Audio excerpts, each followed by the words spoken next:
You're listening to the Paranormal UK Radio Network, and now it's time for the Paranormal Peep Show.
Hi, welcome to the Paranormal Peep Show on the Paranormal UK Radio Network. Well, I'm very pleased to say that we have Stephen Sakellarios joining us this evening. We're going to go straight into this interview.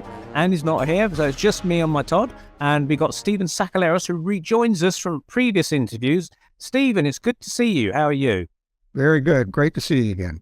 Cool. Well, the reason that I've got together with Stephen again is because we've been sharing a mutual interest in all things old-fashioned as such. It's actually a spillover from the previous interview where we were talking about previous lives and reincarnation, wasn't it, Stephen? So you believe that you were a guy called Matthew Whittier who was around in the 1870s, 1860s, something like that? Yeah, he was born in 1812, so he lived all the way up to 1883. So 1883, covered right. most of the century.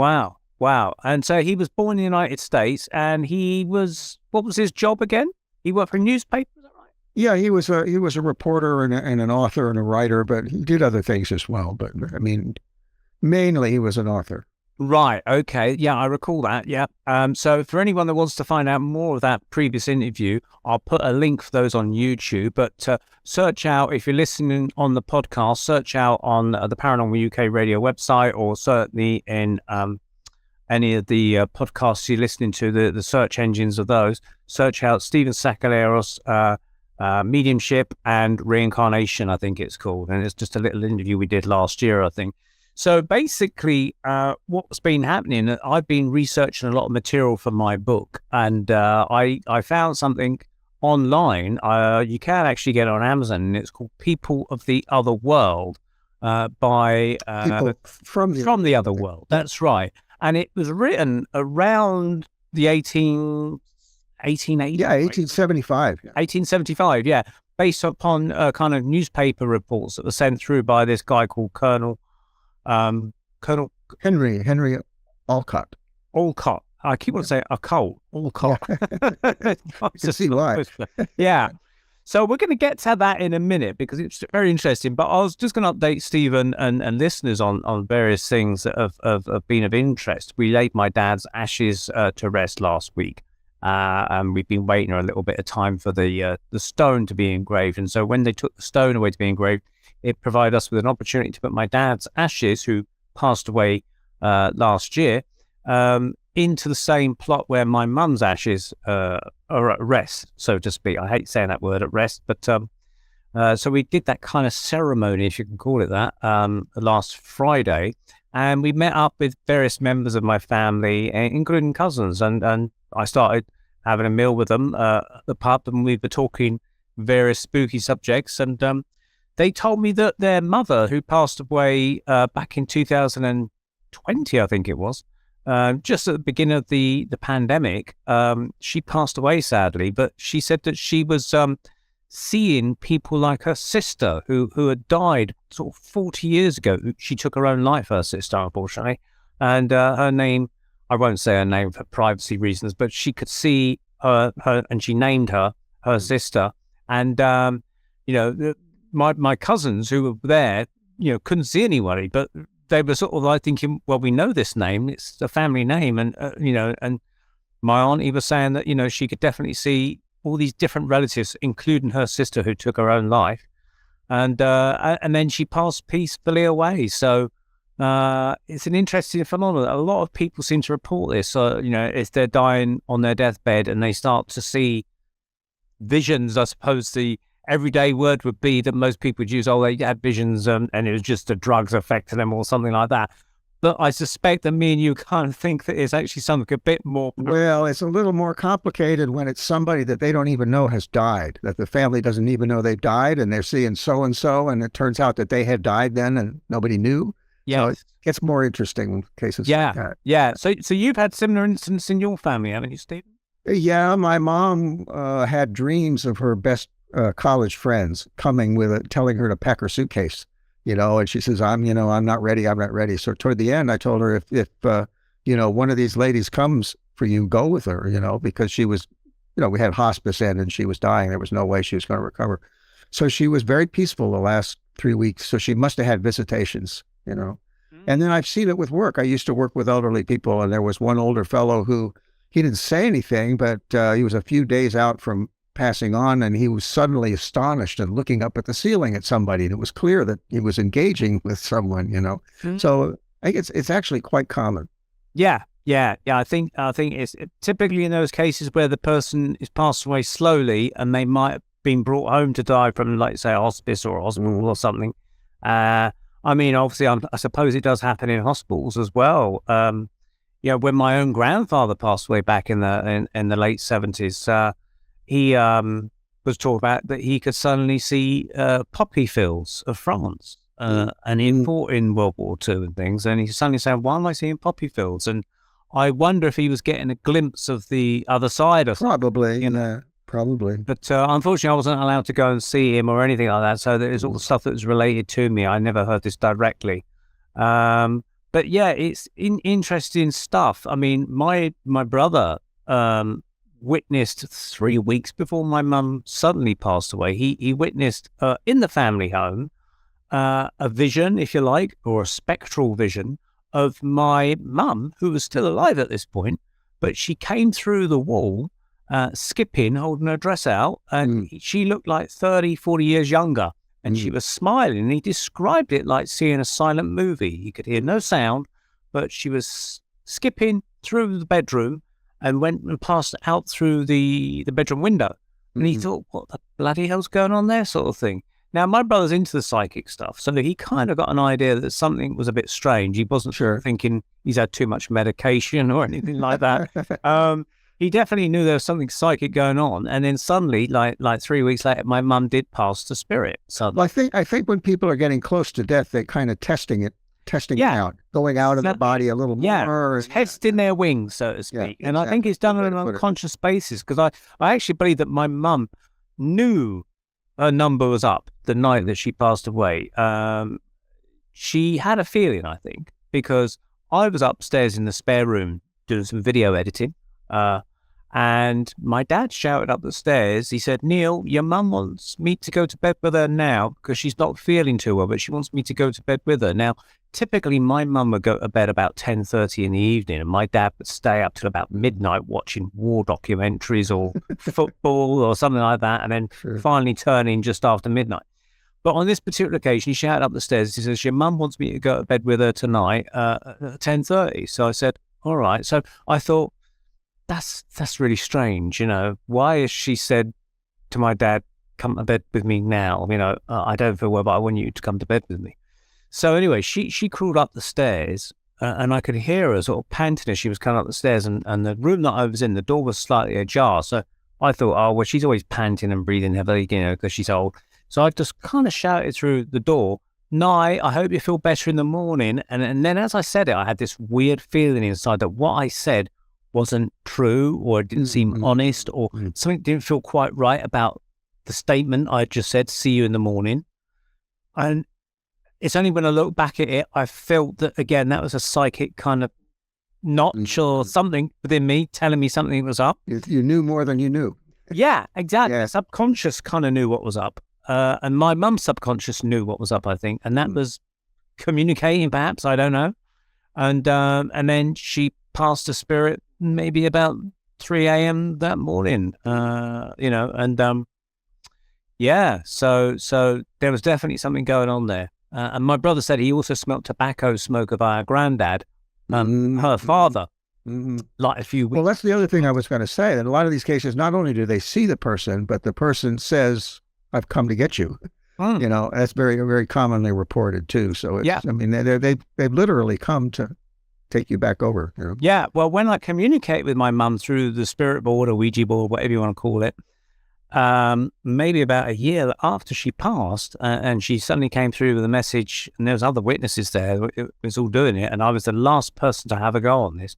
She suddenly came through with the word saying, "Hi, son," literally, "Hi, son," and I knew straight away, because my mum never called me son, but by saying the words "Hi, son," I knew that it could only be one person at that time, right? It would be my mum, because my dad was still around with us at the time. You see, so. Of course, when you're faced with talking to someone who's technically in the eyes of the world, they're technically dead and deceased, but here they are communicating with you quite clearly through this glass method of spelling out the words. It's like a texting from the spirit world. That's how I've described it to people. You're kind of a bit dumbfounded. You always think, well, what do I say? It's like you're struck for things to say. So I said, have you met Granny and Granddad Bob, which is her mother and father? It's the kind of family name that we gave them, Granny and Granddad Bob. And she says, yes, my mum came and met me.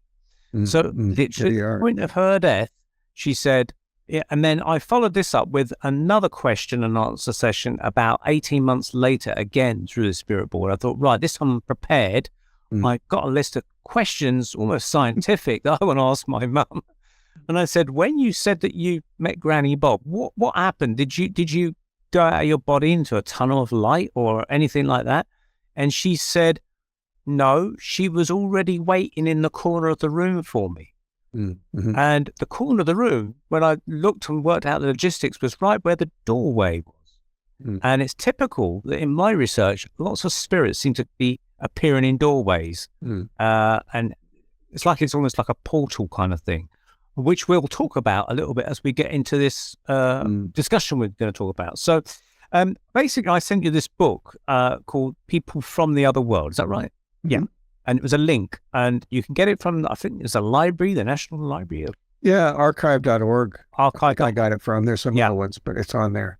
Yeah. So for anyone that's interested in this book, archive.org is where we've been. It's free. It's a free download. Yeah. I mean, I did buy a copy of it off Amazon for like £5 or something. You can get the original for $500 if you're so inclined. Oh, right. Well, I downloaded this what I thought was a Kindle book, but it's actually done in the original print. And so when I zoomed in, I couldn't read the print at all because it's so small. Oh, no. Yeah. So I just gave up. And then I found it later at this archive.org, which is much, much better version, which you can zoom in on and see the text clearly. And it's full of illustrations. So for the benefit of those that don't know really what we're talking about this guy who initially was a skeptic of all things paranormal, wasn't he? Yeah. Who was this guy, Colonel Henry? Apparently he did a lot of things, but he was a reporter. So he apparently wrote a letter to the New York Sun about this. And then the one of their competitors, the Graphic, I believe, there's another name, but anyway, it's the Graphic. And they wanted him to do a whole series as an investigative reporter, to go to this place, Chittenden, Vermont, and spend time there and report objectively on what he saw. And I think, as you say, he was still really a skeptic at that point. So he went in and he got to know the mediums, who he found rather difficult to get to know because they were paranoid. They'd been mistreated so badly that they were kind of paranoid about everybody, and especially reporters. I think they'd been given a pretty bad time by reporters that would be cynical and so on. But he got there, gained their confidence, and he spent, I don't know how many weeks there. I think it was 12 weeks. It was a long time. Yeah, a long time. He stayed there. And there were always people coming and going. And apparently it was like you were just lucky to get there. People came from, miles and miles away and were turned away because they didn't have a, reservation or whatever. But anyway, he was fortunate. They liked him and he stayed. And he observed these nightly sessions. And there was different kinds of physical manifestations that were there, all the way from the basic thing like voices or something moving or lights, all the way to actual spirits physically manifesting in ways that there was no explanation for, and doing things like dancing and singing and manifesting shawls and like this one little girl, Mayflower, you would give her a theme and she would make up a poem on the spot. So we're talking very much responsive. You couldn't prepare for that because you just give them a theme like, winter clothes, and she would make a rhyme out of it, see? And then he weighed some of them. They would get up on the scale and they would come out in different weights, like 58 or 68 or whatever, for somebody that should have weighed 130. And measured them back to back against people and also against the scale and so on, So everything he could think of to test these spirits, he did. He also, of course, made sure that there was no way they could be like actors coming up from the basement, is one thing that he kept thinking of what could this be? What could this be? But there, he checked all the ceilings and the floor and the underneath the floor and the windows and everything. And there was no explanation. Yeah, so these mediums who did it were actually a family of mediums, as I understand it, and they inherited. They're called the Eddy family, Eddy, and they apparently inherited it from their mother. Their mother had the gift, as they called it back. She was Scottish, of Scottish background. Yeah, Scottish descent, and they traced. Somehow they were connected back to the Salem witch trials. A relative of theirs was in the Salem witch trials, I read. And so they believed that maybe these powers they had... Wasn't she rescued? It seems to me she was rescued. Or she escaped or something. I'm not quite sure. Yeah. So that's how she ended up, obviously, carrying on her life, and the descendants, the Eddy family, became who they were. And there was there was actually quite a few brothers. I think there might have been quite a large family as they did. It was 11 kids. Yeah, so I thought it was about 10, but 11, as you say.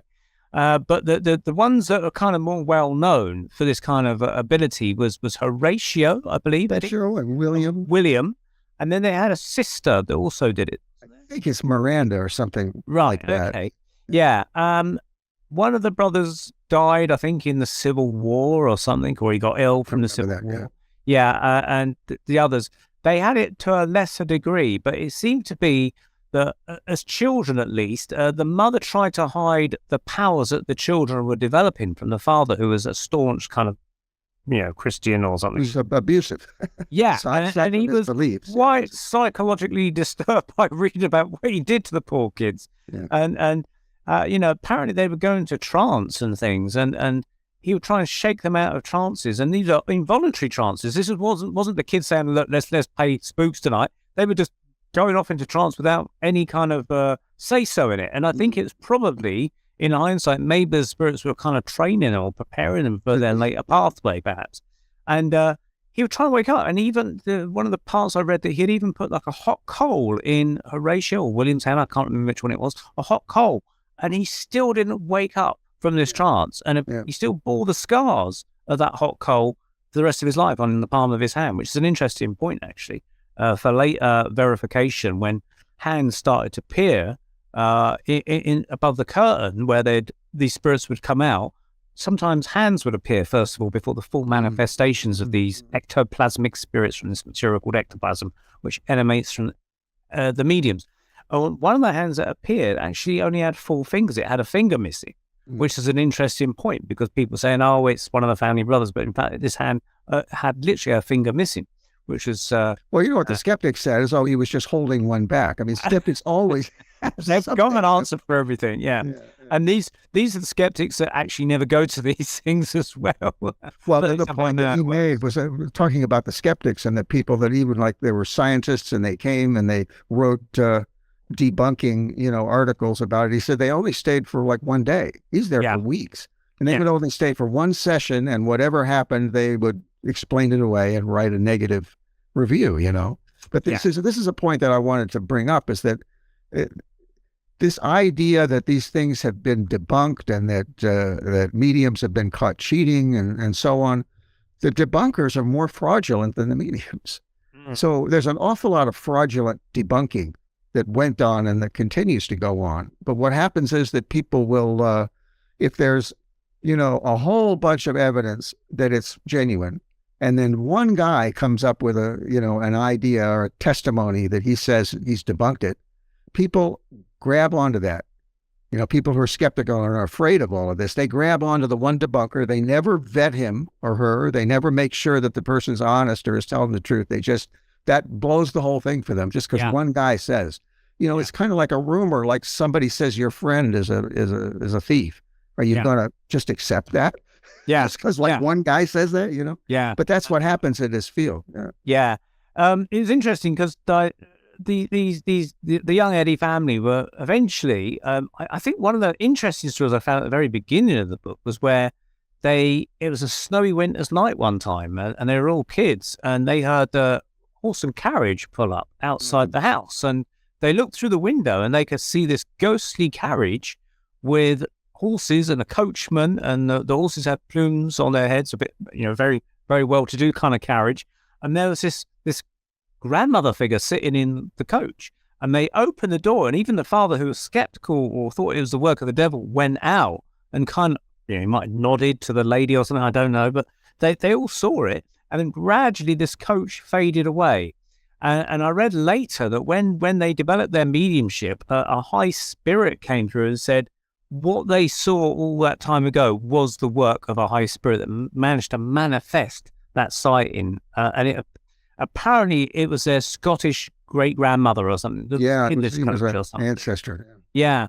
And the boys actually, when their own grandmother passed away, the mother of their mother, rather than a great-grandmother, when she passed away, the boys and the family, the kids, would see this grandmother periodically at a spinning wheel, and she was kind of translucent. And eventually, as time went on, they'd see her. They used to be afraid of her at the beginning, but as time went on, they'd see her and she appeared more solid, and eventually got to a point where she could converse with them, and they actually became more used to her and actually sort of felt kind of comforted by her presence. I suppose, given the fact that their dad was very abusive to them, someone like a kindly grandmother, even if she's on the other side appearing and saying, I'll look after you boys, or whatever she was saying, was perhaps a lot better than having the abusive father they did have. Yeah. And the father, he couldn't stop the phenomena happening. Even though he was praying and reading the Bible and everything, he could not stop the phenomena happening. So in the end, he actually sold his boys, I believe, to traveling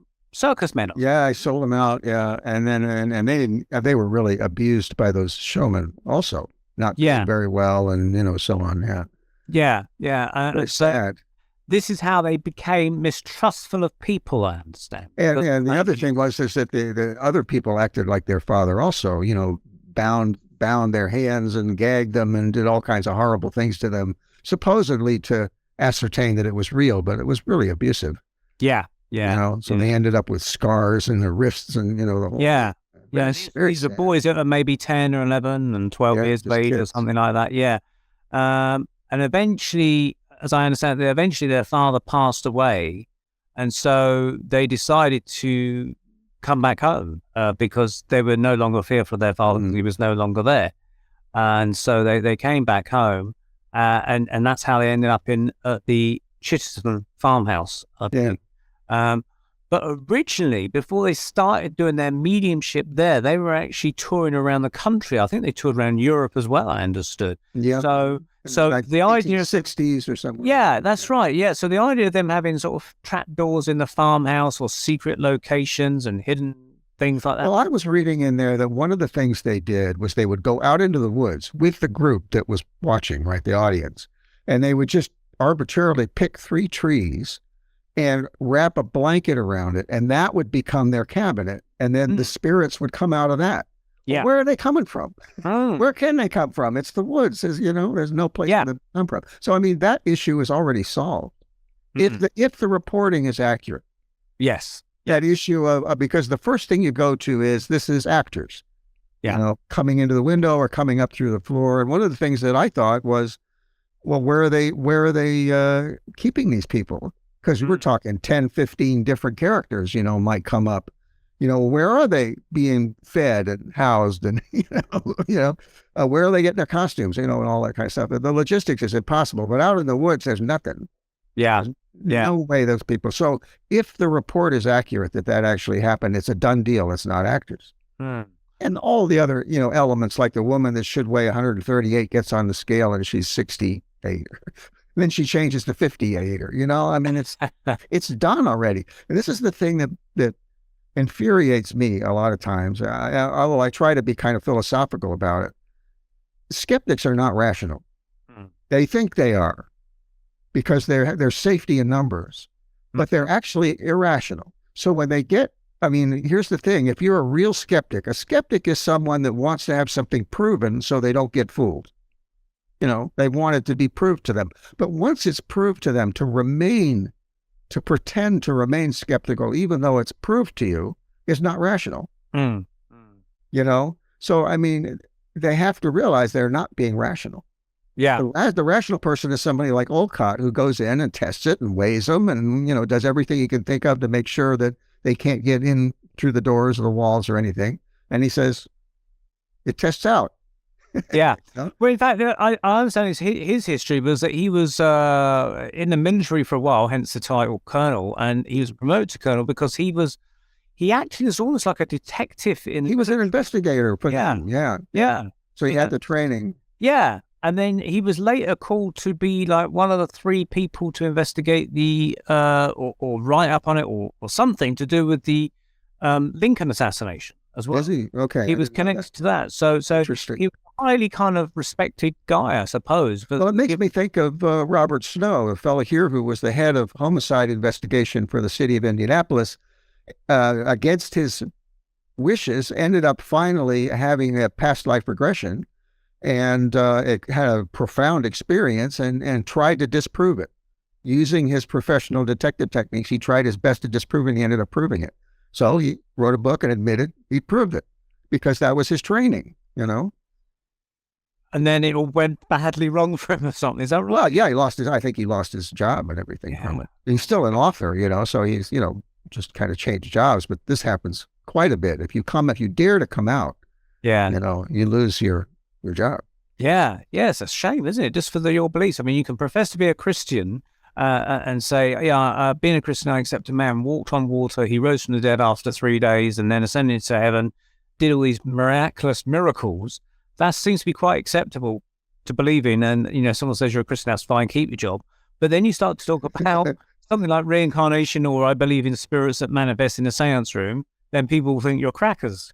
Well, this is the point. Olcott makes this point, and this is the point that I made in my past life when I studied this, and a lot of the spiritualists did, and that is that the churches were up against secularism, materialism. They were up against, atheism, and they're losing, like they've lost now, and the spiritualists were saying, your only real chance is to join with us, and recognize that the things that you believe happened in the past are happening now, and we're measuring them and we're, observing them and so on.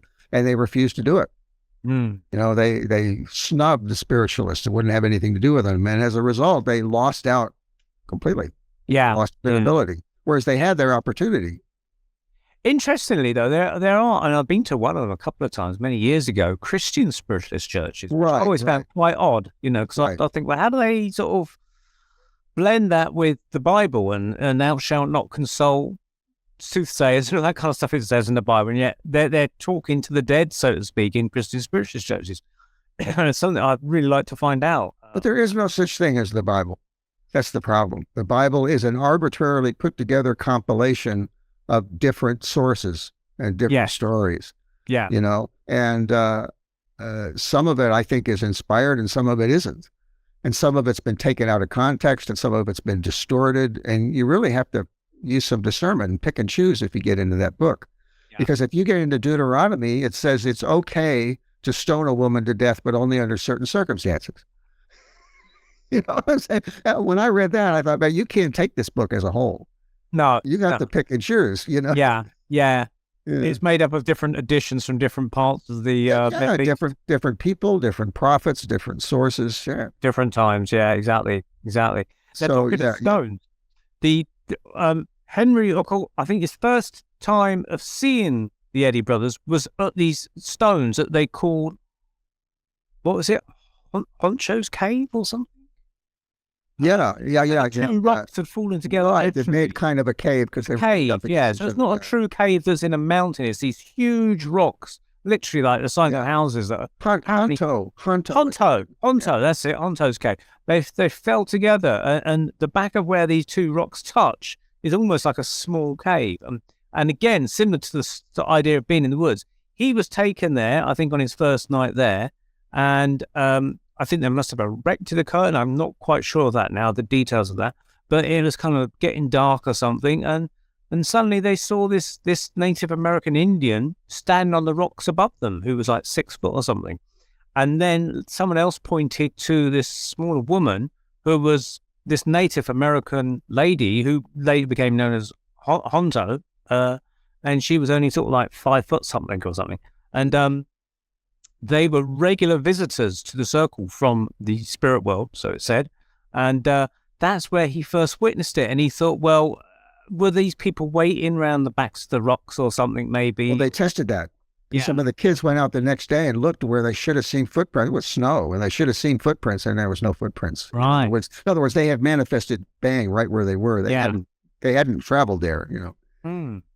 So eventually, after they did their traveling around Europe, they settled back into the Eddy farmstead, and by day they were like being farmers or something like that, weren't they? Doing sort of their daily tasks. It's the usual thing, yeah. Yeah, but they decided to kind of do it. It was almost like a bed and breakfast type of setup as well, from what I understood, is that the word started to get round about their mediumship, and they would do it every single night apart from a Sunday. And even then, they weren't charging a lot of money, I understood. It was something just to cover the food and their bed for the night or something. It wasn't too much. It was a little bit, but it's hard to judge because, you know, the inflation, you know, it was so much money. They might charge $1. I don't know what it was, or 25 cents or something. It wasn't too much, I don't think.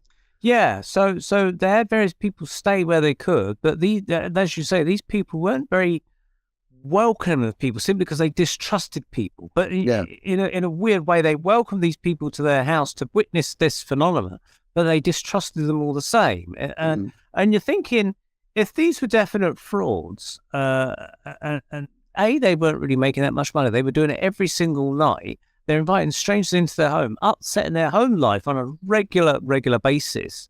All for what? You know, they were living very simple lives, really, and they were very simple folk by all accounts. They weren't that greatly intelligent.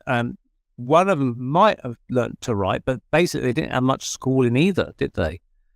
I don't think the book didn't go into their motivation too much. So I don't know if they felt that they had a calling and that was their mission, or whether they just were trying to support the family, or, you know, I really don't know. I didn't get that out of the book. But what I do see is that if you're running kind of a business out of your home, then you have to separate out your life from the guests. I mean, that would be true if you're running a hotel or everything else. Yeah. So Olcott apparently got to know them well enough that he would sit around the fire and smoke the pipe with the family. So he kind of got accepted into the family eventually, more or less. But I mean, if you're running a hotel or something, you can't let all the guests into your personal life. Yeah. You know, it's not really being unsociable. It's just normal that you have to keep your family life a little bit apart, I would think. And the more Olcott was there, the more people started to flood to that area, because he was sending off these weekly letters to the newspapers that were then publishing them on a weekly basis, his latest kind of diary of what's been happening. And of course the word was getting around New York and wherever, and they were flocking to this area, and eventually started to spill out into neighboring hotels and places just so they could come there. And so it was pretty much a full house every night. And I think one of the first people to manifest in the home under the regular kind of mediumship seances they used to do was a sailor or something who declared, Dix, I think is it. Yeah, Dix. and he said that this room it will be used solely for the mediumship demonstrations, apart from the occasional quiet dance, which I thought was kind of funny. That is funny. So this room was basically, I mean, there are plans that were drawn up by Olcott's artist who went there with him, who drew portraits of the Eddy family. He drew the house. He drew the whole kind of diagram of how it was all set out. and he even drew the seances, presumably as they were occurring, or kind of must have done rough sketches and then drew them up better later on. Because he couldn't really take photographs, I presume, in the seance because of the conditions that required. It was very dark. You could barely, most of the time, I think, as he describes it, you could barely recognize features. If you're really close, you could, you know. Yeah. So that he's clear, you know, he's honest about that it was very dark. There was like so this one is where the little light skeptics somewhere. would come through and say, well, Sure. how can you say it's definitely such and such? There's one incident I read, and I can't remember, but I think it was a young girl whose father came through. Now, this was an interesting point. Her father came through and greeted her, and she recognized him. But she knew her father was in the Navy or something. So she sent out a mental telepathic request to him. She didn't voice it openly to anybody. She just said mentally, like, where's your naval uniform? Why haven't you come in your naval uniform? So he literally walked off the stage, as it were, behind the curtain. 2 minutes later, this spirit reappeared in a full Navy uniform. Yeah. Because he acquiesced to her request of coming back in a Navy uniform. Oh, well, there's so many stories. I can't even remember them all. I just read about maybe 2/3 of the book myself. But I can't remember all the examples, you know, but the upshot of it is that if it's accurately reported, there's just no question, Yeah. you know, that it is what it was purported to be, you know. Only there are two explanations that come to mind. One is as actors, people coming up, but that's impossible, you know, because there's nowhere for them to have come from, you know, because he checked. And the other thing is that he's made the whole thing up out of whole cloth. And I think that's extremely unlikely, especially since you've got other people, you know, witnessing and so on. So, well, that's right. There was plenty of people going there. And there's people that wrote affidavits and notarized them and everything. And unless he made all that up also, you know, I think it's extremely unlikely. Yeah. So basically, yeah. And the word came back down through the Eddy family as their descendants. You know, the word, our you know, great whatever's used to do this stuff, you know, and they remembered it in the family. It was, I think it was one of the younger sisters ended up having children who later became the descendants of the Eddy family. So I think they died in like 1902 or something like that. There are graves out there that people have found of them, just like any other grave. There's nothing sort of remarkable about each gravestone and things. It doesn't say famous spiritualist or medium or anything like that, as far as I'm aware anyway.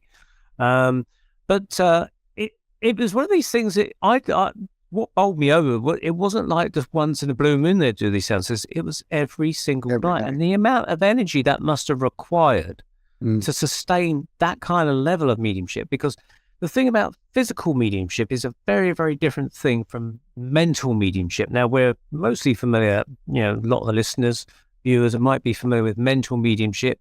That is the people that will go on stage like Tony Stockwell, the American guy, I forget his name. Well, there's a bunch of them, but Matt Glazer is the one I've been following. Yeah, so, but they're on stage and they're doing what they call typically clairvoyance, where they're picking up mental images or words or impressions telepathically somehow, and they're relaying that to the audience. And that's as kind of far as it goes with those. Still impressive if they get it all right, you know, of course. But these people, the Eddy brothers and other physical mediums, are going up quite a few notches where they're actually sitting almost, as you say, in darkness. Later mediumship would develop where they would have like an infrared light, which was a safer way of seeing what was happening in a brighter light. That was the sort of techniques employed by William Crookes, who was testing out the mediumship as Florence Cook, I think it was, who brought through the spirit of Katie King.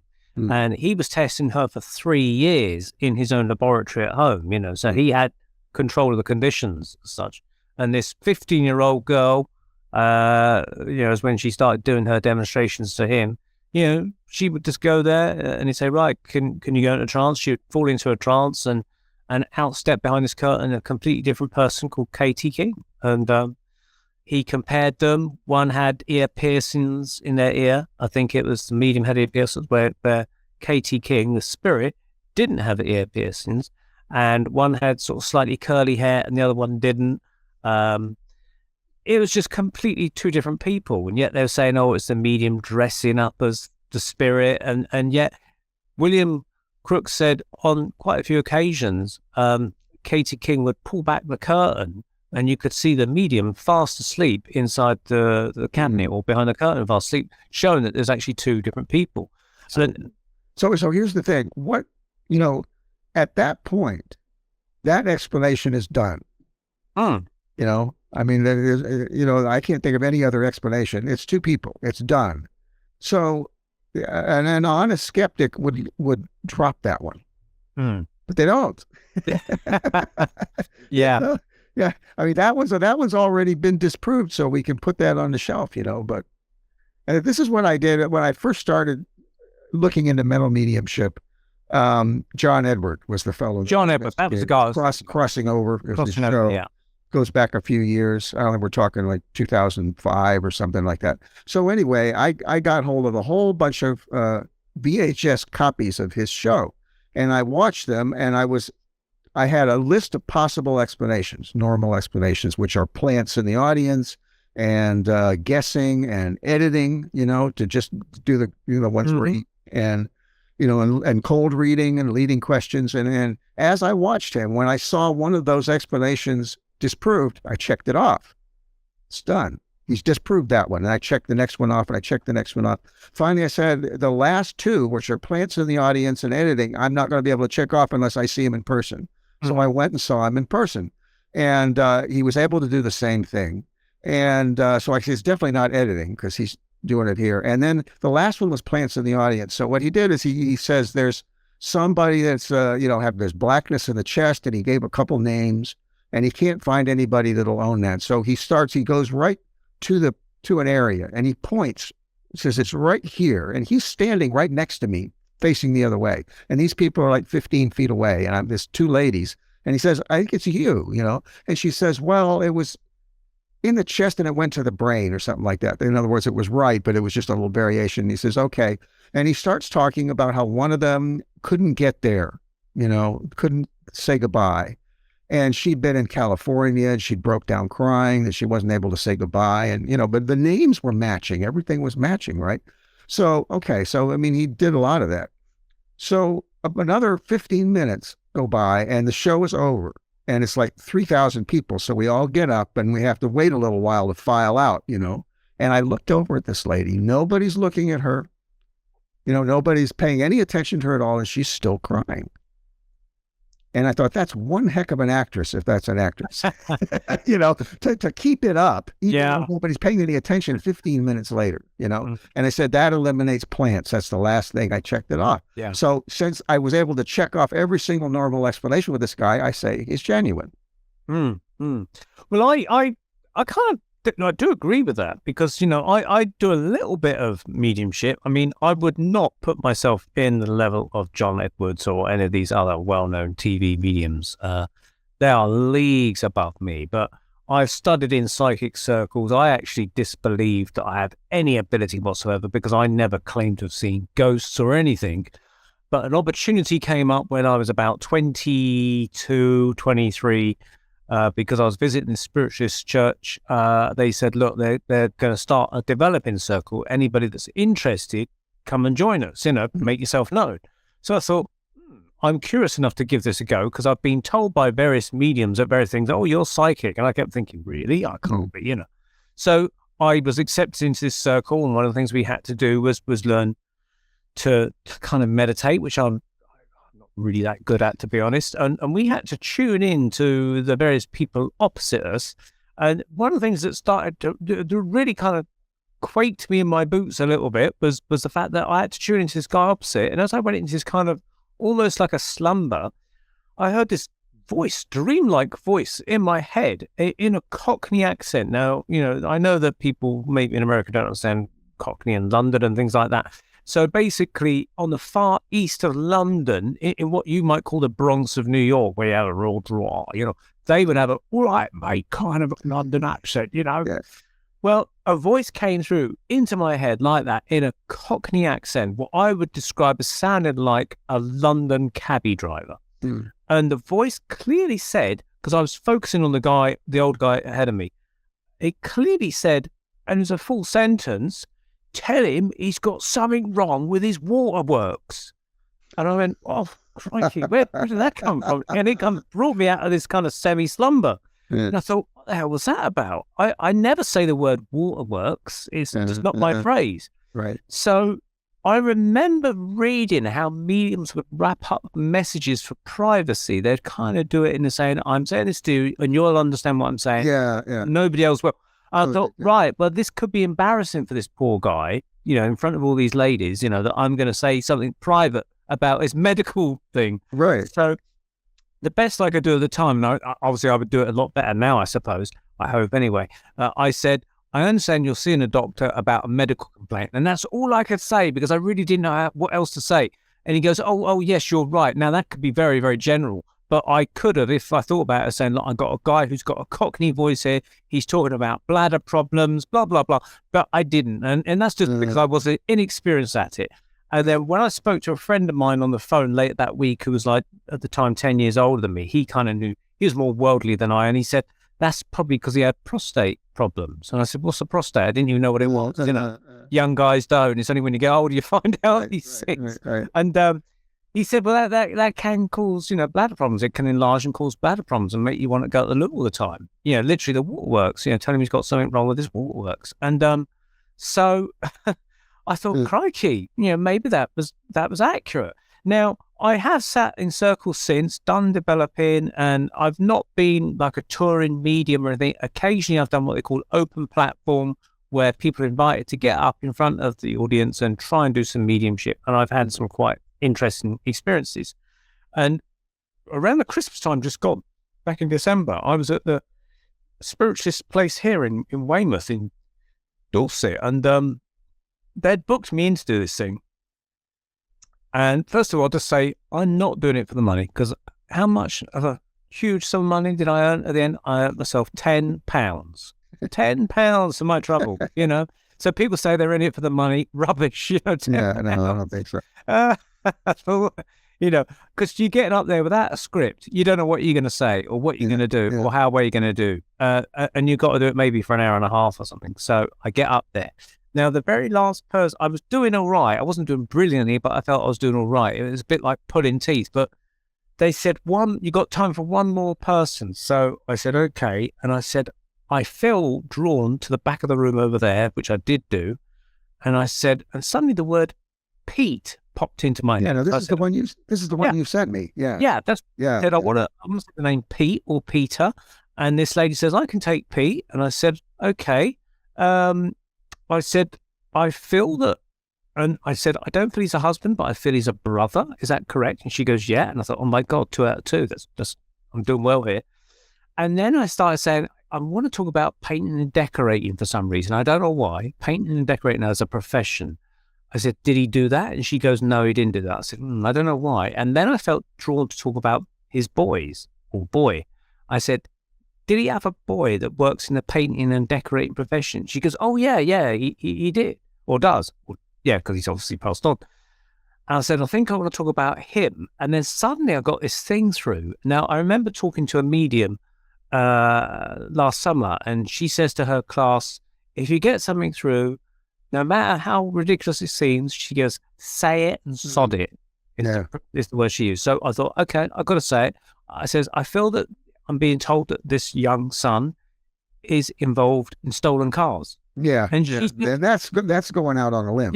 Yeah, and she said, yes, you're absolutely right. What are the chances of that? Yeah. And I said, I feel that with the painting and decorating, literally, to use that metaphor, he's painting himself into a corner. And I think they're saying that you might better help paint himself out. So you've got two juxtaposing hits there. Yeah. And then, as I was talking about this, I started to see a ferry boat. Now, I know I've probably told you this as well, but I'll say it for the benefit of the audience. I started to see a ferry boat. And I said, I don't know why I'm seeing a ferry boat with you. And I said, I can see 3 destinations connected with it. Oh, prior to that, I suddenly said, and it just started to flow with it. I said, I can see Norway with you. Yeah, that's the other one. Yeah. And she said, are you connected with Norway? And she goes, yes, I am. And I said, yep, I can see you've got a connection with Norway. And I think that, you might go there as well. But anyway, I started talking about this ferry boat, and I said, I can see 3 points on a map, like from here to here to here. I said, it's like a triangle. And then suddenly it hit me. I said, there's actually a TV show with about this very subject of a ferry boat that would visit 3 points. And it was like something about this ferry boat. And I said, and I said, it had the actress Kate O'Mara in it. And I just suddenly blurted it out. And she said, well, actually, I used to know Kate O'Mara, the actress, the TV actress. Oh, my gosh, yes. Yeah. And I thought, crikey. You're hitting on like 5 points here. Yeah. And I'm thinking. So that's beyond chance. Now, I wasn't saying that I was in communication with the late actress Kate O'Mara, who died in 2012, but I'm thinking, I've just said something that she's connected to, and I thought I said the name randomly, like the show with Kate O'Mara. But then I started to think about it afterwards. I'm thinking, okay, I don't really know much about Kate O'Mara's acting stuff, whatever she's done. The only series that I could remember her from was this TV show, the 80s, where it was called Triangle because they visited 3 points, like Dover in on the south of England, somewhere in Calais in France, and maybe somewhere else, as a third point. Now, here's the thing. I mean, as I'm listening to you, I'm thinking, what are the chances somebody's connected to Norway? Yeah. What are the chances that somebody does painting and decorating? What are the chances that they steal cars? And what are the chances that they know that they personally knew this particular actress? They're astronomical. And you put it all together, I mean, they're absolutely astronomical. So apparently you were working with somebody on the other side I think that when people do mediumship, correct me if I'm wrong, they generally work with people on the other side that are bringing the information through. It's not just like necessarily direct, but they've got an intermediary or several intermediaries. Yeah, I think that's usually. Yes, yeah, that's it. Because so I would say you've got somebody at that point. Somebody's working with you. Yeah, I think you're right. Because these people that are coming back, they necessarily have not got the skills to do it themselves, and so they might be passing on the information to presumably a spirit guide, like you say, a team. Well, they all the mental mediums say they're telling me this. They're showing me this. Well, who's the they? It's the people. Their team. Yeah. So whether I do have a spirit guide that was working through me that evening, I never felt a spirit guide. I never got any names of any spirit guides or anything like that. I was just receiving either the thought, like the name. Now, for me to get a name Pete, I would see an image of someone, and I'd see like a famous person, and I'd say, I can see, say, for example, I might see an image of Ronald Reagan in my mind. So I say, can anyone take the name Ronald or Ronnie or something like that, But when I got the name Pete, I didn't see anyone called Pete. It was just literally the name dropped into my voice to say the word Pete. I don't know how that worked.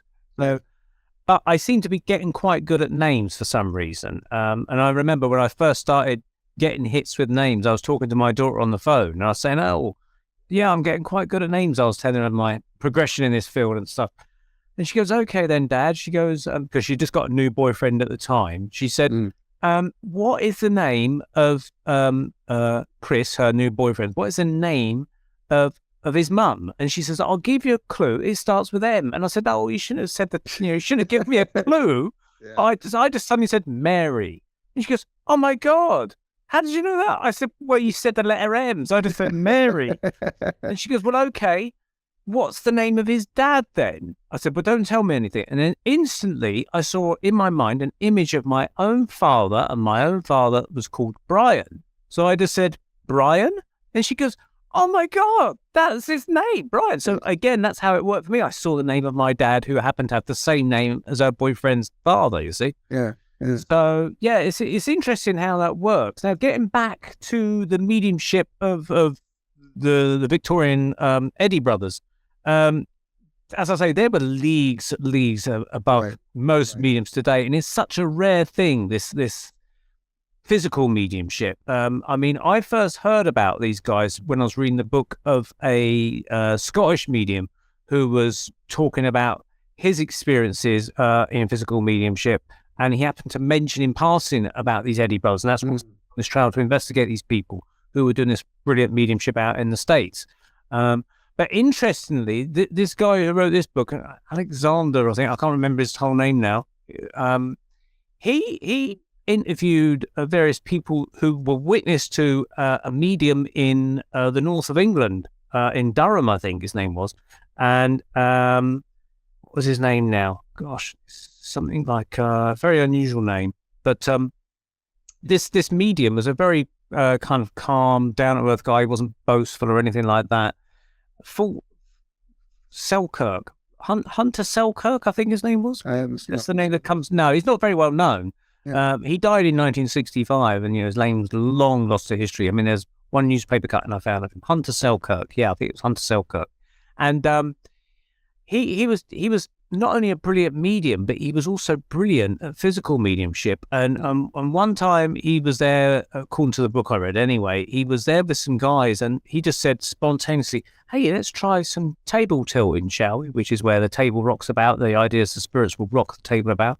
So they moved this table into the center of the room, and literally, as soon as they just moved into the center of the room, Hunter Selkirk, just without warning, he just fell into a trance like that and almost fell asleep standing up. And the two guys that had helped him move the table into the center of the room sort of stood there thinking, what's happening? What's happening? And then they suddenly saw, and I presume this was in a semi-darkened room, but I don't know for sure. It wasn't said.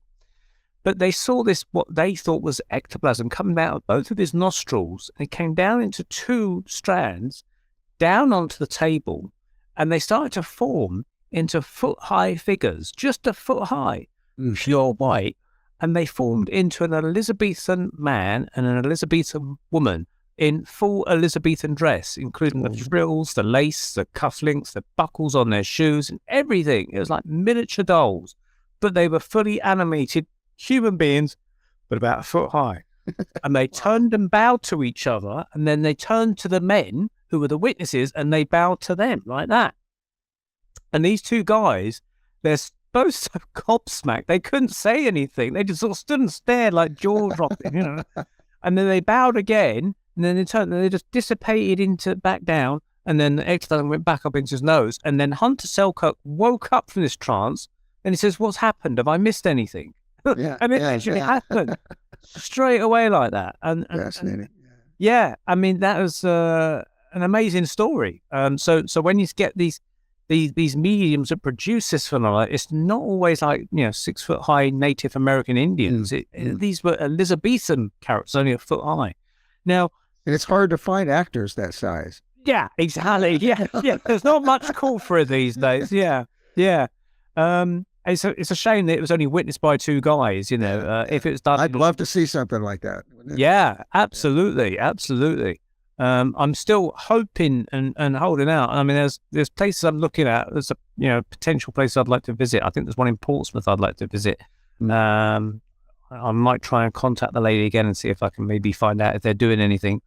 It tends to be when mediums are visiting them rather than them doing weekly sessions. And the thing about this phenomenon is that you normally, if you're a physical medium, you have to sit for weeks and weeks and weeks and weeks, sometimes years, trying to develop this sort of stuff. And everybody has to be totally dedicated to it to be regular attendees. So when the Eddy brothers were doing their 90 sessions, they just had it from the word go. It was so natural to them.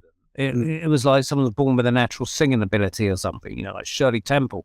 This mediumship was so natural to them that it could not be stopped. Hence, they were going into trances as children and freaking their dad out, basically. But it was not only like members of the audience, it was relatives sort of coming through.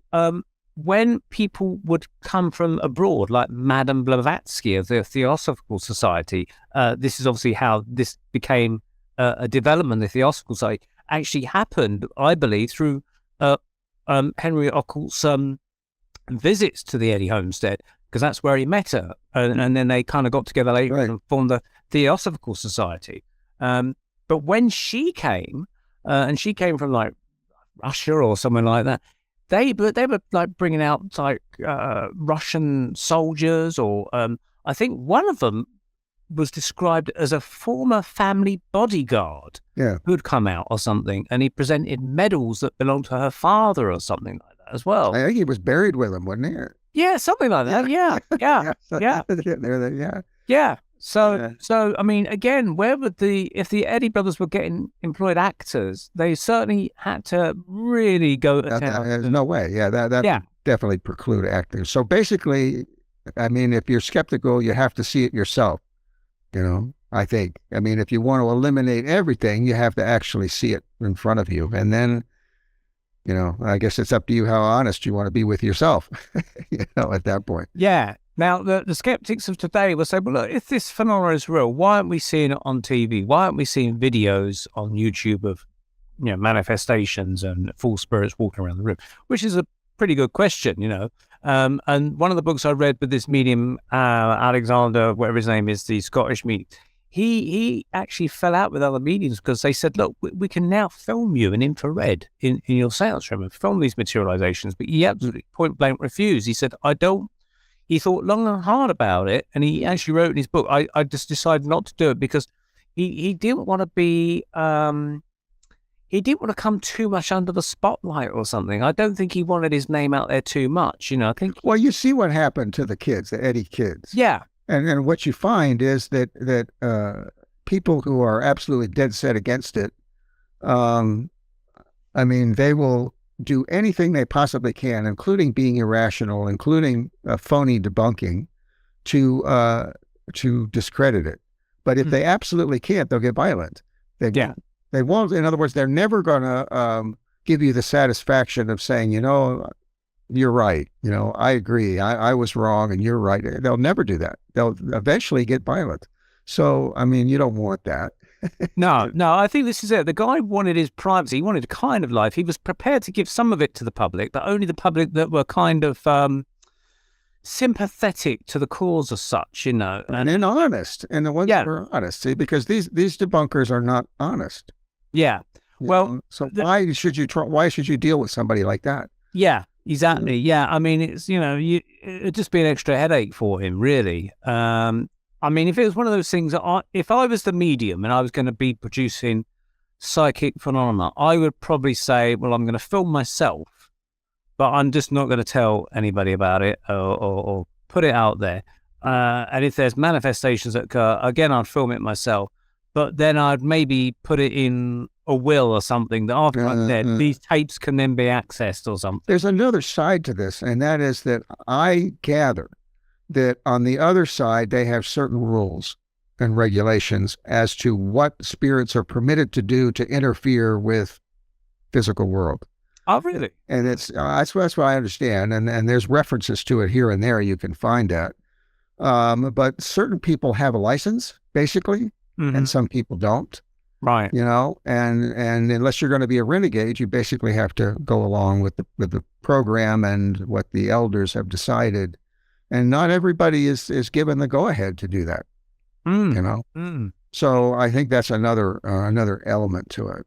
Yeah, but it's interesting, actually, you saying that about permissions being given from the other side, because what was it my mum said when she came through the board? I can't remember the specifics of it, but she said something like, I was asking her, I said, are you here in the room with us? And she said, yes, or something. And will I ever see you or something like that? I can't remember, but she said something like, she goes, no, you won't ever see me unless it's extremely important that I have to. There you go. Yeah. Be visible. Or exactly. Yeah. That, I'm paraphrasing her words here. I can't remember exactly how she put it now, but basically, unless it's like an emergency, that she has to appear to me, right? Which would require presumably a lot more energy, I guess, or something, special conditions or something that she would not normally typically be seen. And she said something like, we're not meant to be seen or something like that. Certainly everyday things. I think maybe in certain things that certain conditions, you can see them under those controlled conditions, like the Eddy brothers. But I don't think the idea is that everyone's just walking down the road and their spirits materializing with everybody. No, I don't think it would actually be helpful. Yeah. Yes. The world wouldn't get along, really, because if you've assassinated, for instance, JFK, and then JFK materializes walking down the road and he says, well, actually, the whole conspiracy behind my death is this, and this, the CIA or the FBI or so are not going to be too pleased about it. They're going to have trouble assassinating him again. Yeah, that's right. Yeah. Keep your mouth shut, otherwise we're going to keep you alive. There's another element that I've run across, and that is that all of these things take a tremendous amount of energy. Yeah. And I think that there's only a certain amount of energy that's permitted to be expended or that's available. so that's kind of released for expression. So there's an awful lot of people that need a contact, and they need it more than you do. And this is a question in mental mediumship where there's a demonstration in an audience. The people that get read typically are the ones that desperately need it. Yeah. If I went there and I already know there's life after death and I don't have a burning need for it, I'm probably not going to get read. It's the person that desperately needs to hear from their father or their child or whatever it is. So there's kind of a need to not just need to know, but where is this energy going to be spent? And it has to be spent where it's really needed. Yeah. So when I was going to get to is the fact that with your previous life as Matthew, he would have gone to demonstrations of mediumship. He was interested in this kind of stuff anyway, wasn't he? Yeah, he was a member of the Portland, Maine Spiritualist Association. He was an officer. And there's a couple things that he did with them. One of them was there was a minister who was a very kind of hard-boiled fellow who was against mediumship and against spiritualism. And so he gave a sermon against it. So this group got together and their president gave a talk in response. So then there was a book printed that was, well, first off, Matthew reported on all of these things because he was an anonymous reporter in there in Portland. And then a book came out of the speech. But it was not really the speech, because when Matthew reported on the speech, he said it was very disorganized. But the booklet, and I've got it here, this is called A Reply to William T. Dwight, D.D., on Spiritualism. And this is it here. So Matthew, I ghost wrote this whole thing in my past life. I'm sure of it by style and everything else. He ghost wrote it for him. So that was one of the things he did. But then in 1855, he's on record as doing scientific investigation. When I say scientific, I mean they did the same thing that Olcott did. But this is 1855, so like 20 years earlier. And this was in Boston. Apparently there was a young girl that was acting as the medium. And what they did is they went for several sessions, and what they saw was the kind of stuff that the Eddys were doing early on. Musical instruments floating around, playing by themselves, hands, and lights, appearing and things like that. So these members of the club got together, and I think Matthew wrote the article, but they reported exactly what they saw and they signed it. So we've got my past life signature along with this small group saying I saw this and I saw this and I saw this and I saw this, and we checked everything carefully to make sure that it couldn't be by any normal. In other words, they did the same kind of investigation that Olcott was doing. So I actually did that. I don't have any memory of it, but I have physical proof. I've got it here. I've got that here too. So, I've got the actual proof of it. Now, you thought that maybe Matthew might have visited the Eddy farmstead along. There's one little piece in the book where it says, and he's...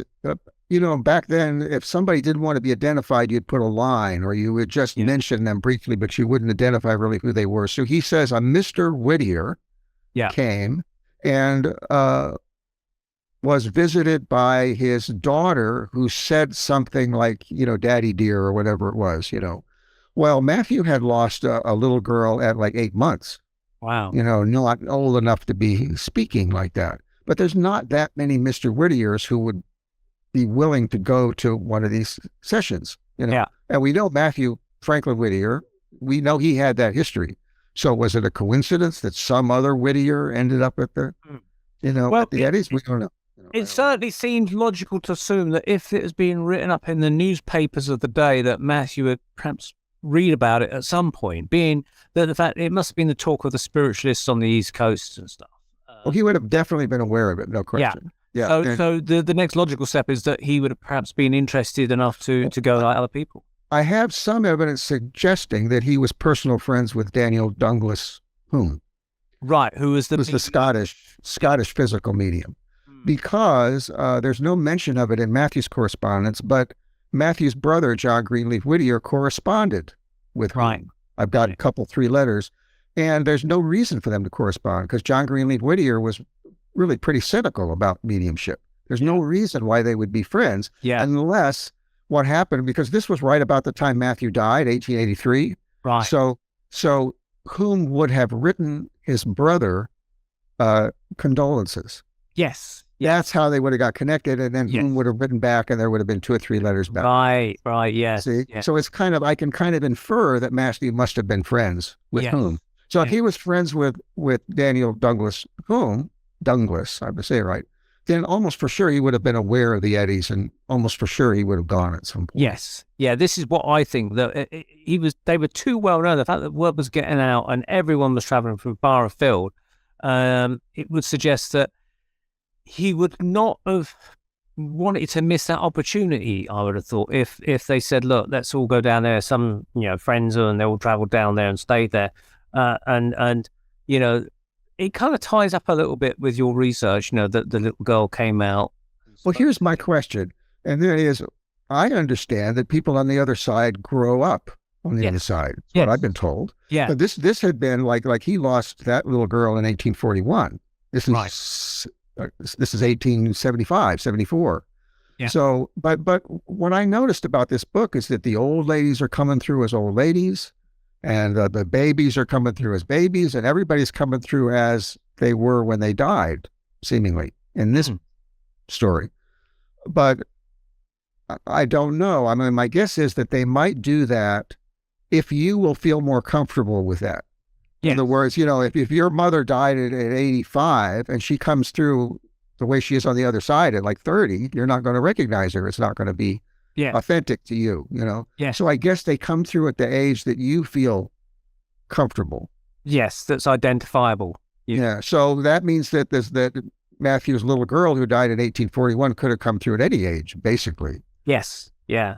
And she so came through at an age where it's just past her age of death, maybe, but enough to speak. Enough say to speak. something. Yeah. I mean, that's a theory. It's a theory. I can't prove it, because there were other Whittiers, and, but it's a lot of the research I've done is tantalizing like that. It's almost clinched, but not quite. There's a little wiggle room. There's some other explanations. That's pretty normal, when you research these things. Very rarely do you get something like the Eddys where it's just, it's overwhelming. It's utterly overwhelming. Yeah. Yeah. What they could do. Disturbingly overwhelming. That's the that's what Olcott says, that it drove them nuts, The skeptics, they didn't know what to do with it.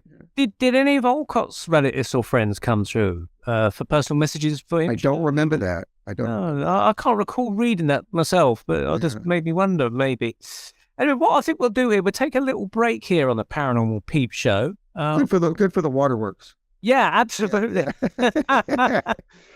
So we're talking here to Stephen Sakellarios. We're talking about the Eddy farmstead, the mediums that were around in the 1870s doing amazing mediumship, basically, in Vermont. And we're also talking other mediums and physical mediumship. So stay tuned for part 2 of the Paranormal Peep Show on the Paranormal UK radio network. Today's the best day of my life. Woohoo! Listening to the Paranormal UK radio network. Join Andy and Neil every month on the Paranormal Peep Show, part of the Paranormal UK radio network, for fun, frolics and lots of information about weird stuff, UFOs, ghosts and things that go bump in the night and everything associated with them. Fascinating guests, fascinating talk, fascinating information.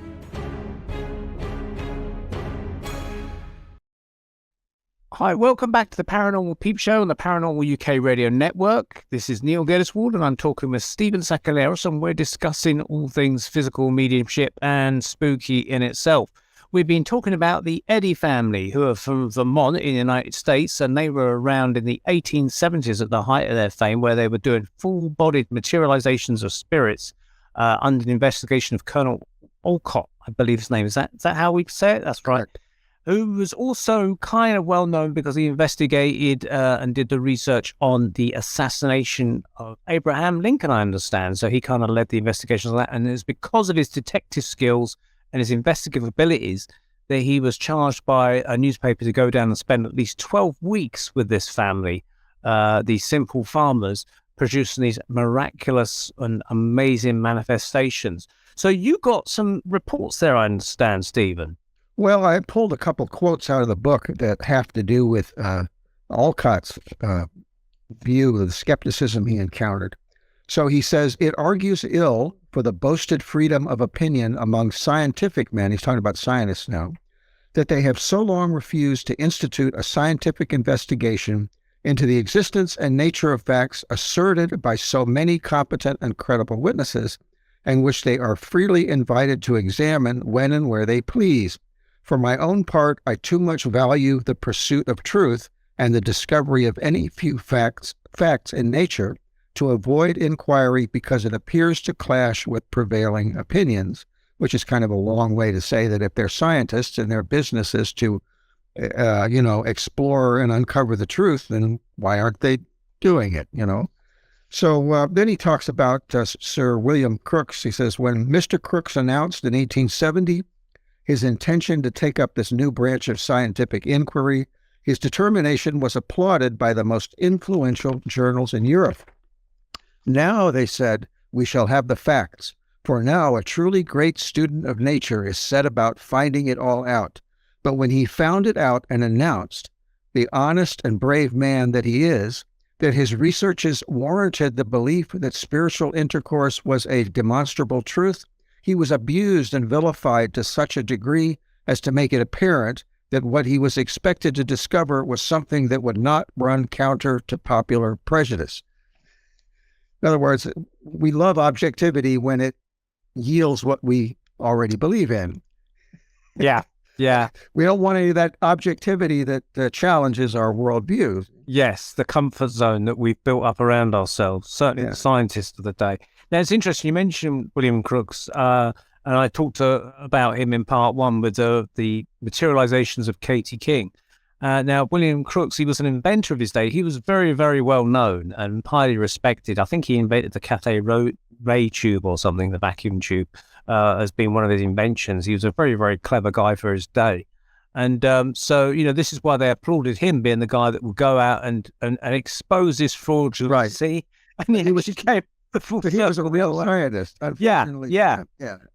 And when he had actually write to other scientists or invite them and say, look, come down and see for yourself these materializations. And they said, no, they won't. They just completely refused to come down and witness it for their own eyes. And the thing was, it's like, if they did, they'd have to admit that it was true. Yeah. And they could not afford to risk that reputation, you see. Which is bizarre, because that's the opposite of scientific inquiry. Yeah, absolutely. And so this is why today that it's still, people say there's no such thing as life after death. Because if they had listened to Crookes and people had come as requested, then that would be what all these skeptics want. They want at least 4 or 5 scientists agreeing that they've seen this on the old side. That is part of the scientific method, isn't it? Yeah. The peers, the community of peers, peer-reviewed stuff, replicating the experiment and signing off on it, as a community. So that should have happened a long time ago.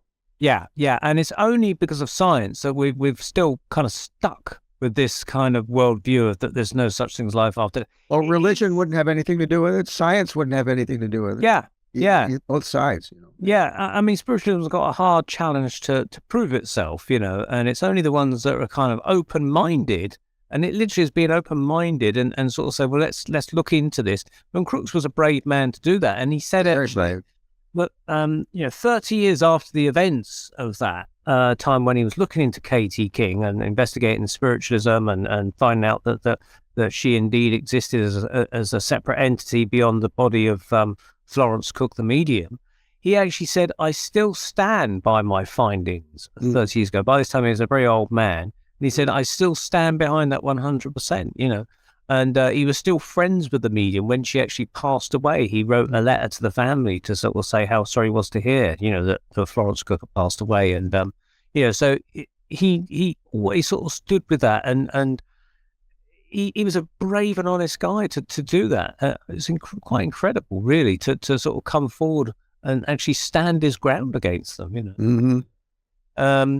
He never, unfortunately, was around at the time during the Second World War where he could have potentially investigated the mediumship of Scottish medium Helen Duncan, who was actually committed to trial during World War II. She was persecuted, as well by the war cabinet, if you like, of Winston Well, Churchill. because she said it was a sinking ship that she had seen, and it was a secret, right? That's right. So she wasn't supposed That's to right. know that.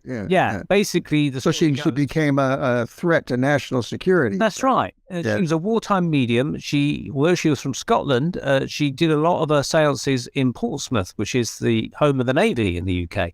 And she would have these seances in this upstairs room somewhere, and sailors would materialize, and they'd be wearing their they drowned, HMS Raleigh or HMS whatever it was on their caps, and and of course the Admiralty wanted to keep it secret. They did not want the British to know about the sinking of their own ships because they thought it'd destroy morale. And here, but the word was getting around that these sailors were coming back and reporting it, so they pounced on her basically, and they put her away for the rest of the war under I think they did it under the accusation of the witchcraft trials, which were old laws that they could pull out. You know, it was the only thing they had at the time.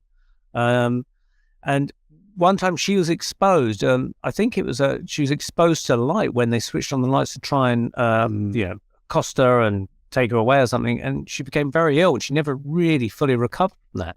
But I remember reading on the website, which I think was put up there by her granddaughter. A friend of mine, Ben, has actually he's appeared on our show quite a few times.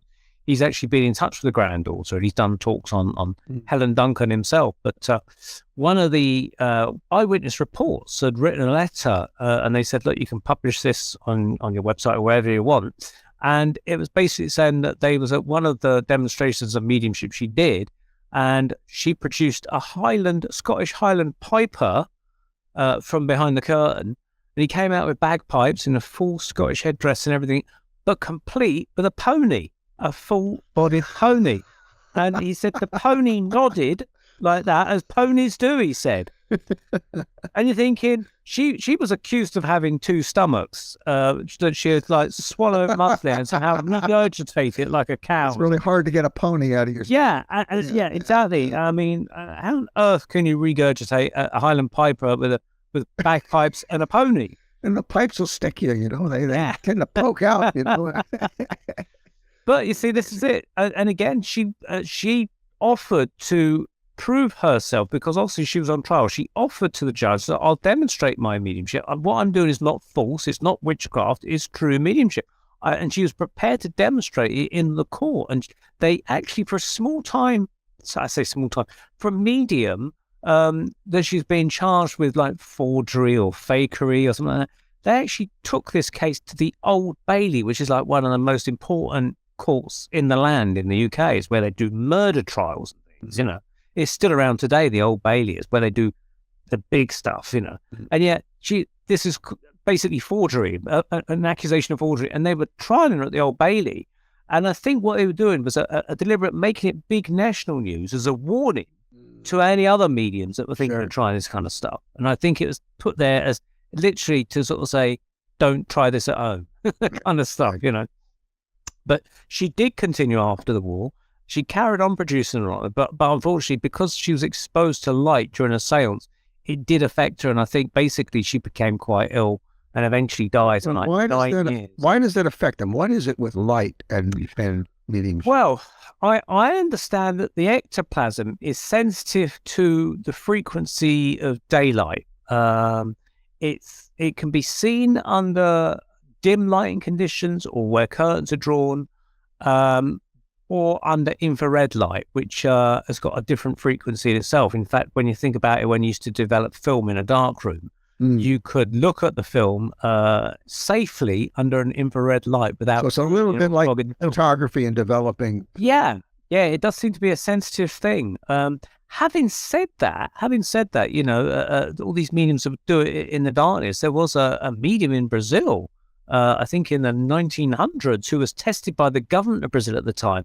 I forget his name off the top of my head, but he was producing phenomena like afternoon tea parties in gardens, you know, in full daylight. And these spirits would appear in the sky, and they would just come and land on the lawn in a tea party or something, you know. You remember the name? I'd love to investigate that. Mirabelli, I think it is. Okay. He was born in Brazil, of Portuguese heritage, I believe, and he started work as a guy working in a shoe shop, but his colleagues didn't like him too much because he had strange, starey eyes, apparently. And when he used to walk out the shoe shop, shoe boxes used to follow him home, float down the street, allegedly. So they reported him to the authorities, or something, and he was like arrested. Something. He was taken to a mental asylum where the doctors at the mental asylum, because they thought he must be crazy, they started to study him, and they studied the phenomena or something. They said, no, you're not mental, but you've got something of great interest. Basically, I'm paraphrasing what they came up with. And so it came to the attention of the president of Brazil, and they formed a committee. And over something like 3 or 4 years, they studied Mirabelli's abilities. Carmine Mirabelli, I think it might be. I'll send you some info on him so you can take a closer look. But there's a guy that I know. He's done a report on him on YouTube, which I got some screenshots for my own presentation. He was able to get around the light problem. He was able. Yeah, it seemed to be perfectly okay for him. Now, I got a theory on that, but I don't know. It's only a theory. I'm not a scientist or anything like that. Now, I spoke to one of our previous guests who reported that his wife materialized in bed 8 years after her death. He found her in his bed, and he said it was dark in the room, but he could feel her body. He could feel her tummy, her legs. He knew without a shadow of doubt it was his wife. He felt her body. He knew it was her in the bed. And she was there for a few minutes, and then she faded away. And he said that he looked up charts the next day of the weather and stuff like that, and he found that there was like a solar storm or something that that night had kind of hit the Earth, which is where particles of radiation or whatever from the sun come out in a big plasma, and so they hit maybe the those Earth. Particles make it easier to. Well, yeah, I said, it sounds like she surfed in on the energy or something. And he says, yeah. So now around the Earth, we have the Van Allen radiation belts. I don't know if you know of those. That's discovered by James Van Allen. Basically, during the late 50s, he was a scientist that discovered these belts. And what they are, they're trapped particles of radiation from the sun. But because we got a magnetic core of the Earth, it traps the particles in the magnetic field around the Earth. So think of a bar magnet. When you put a bar magnet under a piece of paper, you put violins, it kind of forms patterns. And it's a similar thing. It traps the particles of radiation, and that actually acts as a shield. Ironically, it acts as a shield and stops further radiation coming in and hitting us. It filters most of it out. And the only areas that you'll see radiation hit the Earth is where the particles interact with the North Pole and the South Pole. We call it the Aurora Borealis, you see. Okay. So that's where you can kind of see it in action, physically speaking. So, but there is what they call an anomaly, which is called the South Atlantic anomaly, where the radiation dips down. It happens to dip down over the whole area of Brazil and South America. Okay. And instead of being like 600 miles to 1,000 miles above the Earth in these belts, it dips down to maybe 100 miles just above, so it's a lot lower, this radiation. So I'm wondering, and it's only speculative, I haven't done any investigations. I'm just trying to put 2 and 2 together, and maybe that might explain it. That if based upon our guest that had his wife materialize and she came in when there was charged particles from a solar storm, maybe the radiation had something to do with it. And maybe this radiation that's appearing over the South Atlantic anomaly over Brazil, might explain why there's lots of things like psychic surgery, lots of psychics, lots of UFOs. Yeah, Brazil is really pretty. It's a bit of a hotspot for that kind of stuff. Yeah, seems to be. So my theory, hypothesis, if you like, is that maybe this South Atlantic anomaly might some way be involved in that, but I can't scientifically explain exactly how, why, because obviously scientists are not really examining manifestations, are they? Yeah, not that we know of. I mean, well, some of them are, but I think they keep it quiet. Yeah. So in the Eddy manifestations, there was no mention of ectoplasm that I saw in the book. These people just came out of the cabinet. Yeah. There were a couple instances where they were running out of energy and they started to melt into the floor. Right. We have Honto fully animated, melting into the floor, and then going back into the cabinet, and then after a few minutes, she comes back out and she's re-energized. So there's clues like that. There's that you could start to develop theories as to how, supposing we get past the question of was it happening or wasn't it happening. That's been done, already. So now how is it happening? That's the question. How are they doing it? So the question is, there's no ectoplasm apparently. They just come out fully formed. They can melt. It does have something to do with energy, because when the energy gets low, somehow they start to lose it. And also there was some descriptions of how the spirit would let somebody touch them. This one lady let this one lady put her hand on the spirit's chest, and it felt kind of cold and clammy. And it was colder and sweatier than normal, colder than a normal person. It felt physical, but it didn't quite feel natural. So there's some little clues like that. I don't know how to put those clues together, but it seems like if you go through and you kind of add them all up, you would have some kind of pointers as to how are they doing this. Yeah. So he has a couple of theories. One of them is that it's just they're influencing, like controlled hallucinations. They're influencing the people's minds. But that doesn't work when you get, like, they're touching somebody and they're measuring them and they're getting their pulse, because they measured their pulse. And the pulse was there, but it was kind of on the weak side, I think, if I remember correctly. So there are clues in there, and if you put them all together, they might get a sense. One of the things he said is they're like pulling these particles out of the atmosphere as opposed to extruding. So yeah, I think by certainly the description of melting into the floor, that kind of bears resemblances to other descriptions of other seances where Gordon Higginson, a very well-known English medium, passed away in the 90s. I had the privilege of seeing him do demonstrations of mental mediumship when I first started to explore this stuff. An amazing medium doing mental mediumship. He used to give I've seen him on YouTube. Yeah. He used to give out door numbers, phone numbers, could walk around your house, mentally. He could see everything, He picked out this guy that was at the front of the audience that night that I was there, and he said, you, the coat that you're wearing tonight is not the coat you originally came out in. He said you actually came out and you sat in your car and you had a different coat on, and you decided that coat was not for you. So you went back into your house, you threw your coat on the bed, and you took the coat out of the cupboard that you've now got on, and you wore that here tonight. And he's going, like, it's just a coincidence. Yeah, just a coincidence, just guessing. But then he went further. He said, my helpers, in other words, the helpers on the other side, have gone down, because this was in a place that had a multi-story car park below it. He said they've gone down now to the car park 3 or 4 levels below, and they've found your car, and they've come back and told me that the registration number of your car is PYE something 2ZK or whatever. That impresses me. Yeah. Oh, boy. And the guy was going, yeah, absolutely. He couldn't quite get 2 letters of the registration number, but the rest he got, That's pretty serious. That's amazing, isn't it? Yeah. I mean, everyone was open mouth, and at the end of it, you knew this guy was good because everyone wanted to touch him like he was God or Jesus or something. Yeah. Well, on YouTube, you can see a bunch of them, but I've seen Gordon Smith on YouTube, and he got first, middle, and last name of person and spirit, all 3 accurate, with no guessing, Yeah. So, I had that experience myself, because I used a medium to try to get in touch with my past life wife, Abby, back in 2010. I used 2 different ones. And the second one, it was like he wasn't really coming up with evidential stuff. And right at the end, he says that, my past life is Matthew, right? So he says, I hear M, Matthew, and then he says Methuen. I couldn't quite understand him. But what I wish I could clarify with him, but I'm pretty sure what he was saying was a town called Methuen, which is right next to where they grew up. It also happens to be pretty darn close to the church he worked out of, and he had no idea who he was reading. So I think when he heard Methuen, he said, well, that's just the town next door. I've got to be making that up.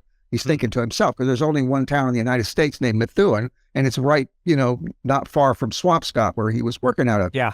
So, but he didn't know that. What it meant is Abby was telling me we lived in Methuen, which I didn't know. He didn't know that. I didn't know that. I only found it out later. I was able to prove it later, that for like a month they lived with his second cousin in Methuen, right? So there's an example where it can't be ESP, and it's so obscure, there's no way he could possibly. In other words, he could have looked me up online, theoretically, while he's talking to me, but he wouldn't have known that, because I didn't know that. It's not anywhere. That's it. Yeah. Well, Gordon Smith was, Gordon Higginson, they're all called Gordons or Dorises for some reason. But Gordon Higginson was absolutely phenomenal in that kind of thing. That he would get names and phone numbers, car registration plates, and everything. Yeah.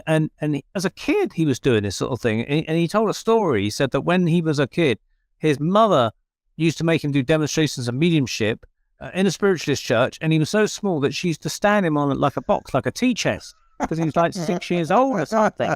He'd be doing reading at the age of 6 years old, and he said that one time this car pulled up, and it's a typical mob mentality. Someone from this car got out and threw a brick through the window, whilst he was demonstrating. It smashed. And he said it frightened the hell out of him. But his mother said, "Carry on, don't stop."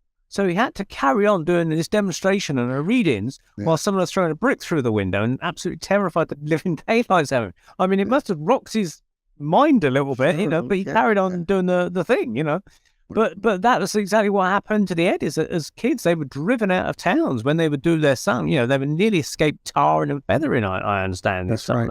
Thing. So they were just as hounded. But what I was going to say, Gordon Higginson, he also did physical mediumship as well. And again, the ectoplasm would come out of his nostrils. And lots of times, the spirits would be seen to dissolve into the floor. So when in the Eddy farmstead, the spirits were seen to dissolve into the floor, suggests to me that maybe there was some physical mediumship of the ectoplasm type kind anyway. But maybe because they're behind the curtain, maybe it happened behind the curtain. Yeah, you just can see it manifesting. Various theories have been put forward to that. One is that if you ever think of the film The Thing, John Carpenter's The Thing, where you see the alien creature morphing out the dog and it looks pretty grotesque as it's morphing into various shapes.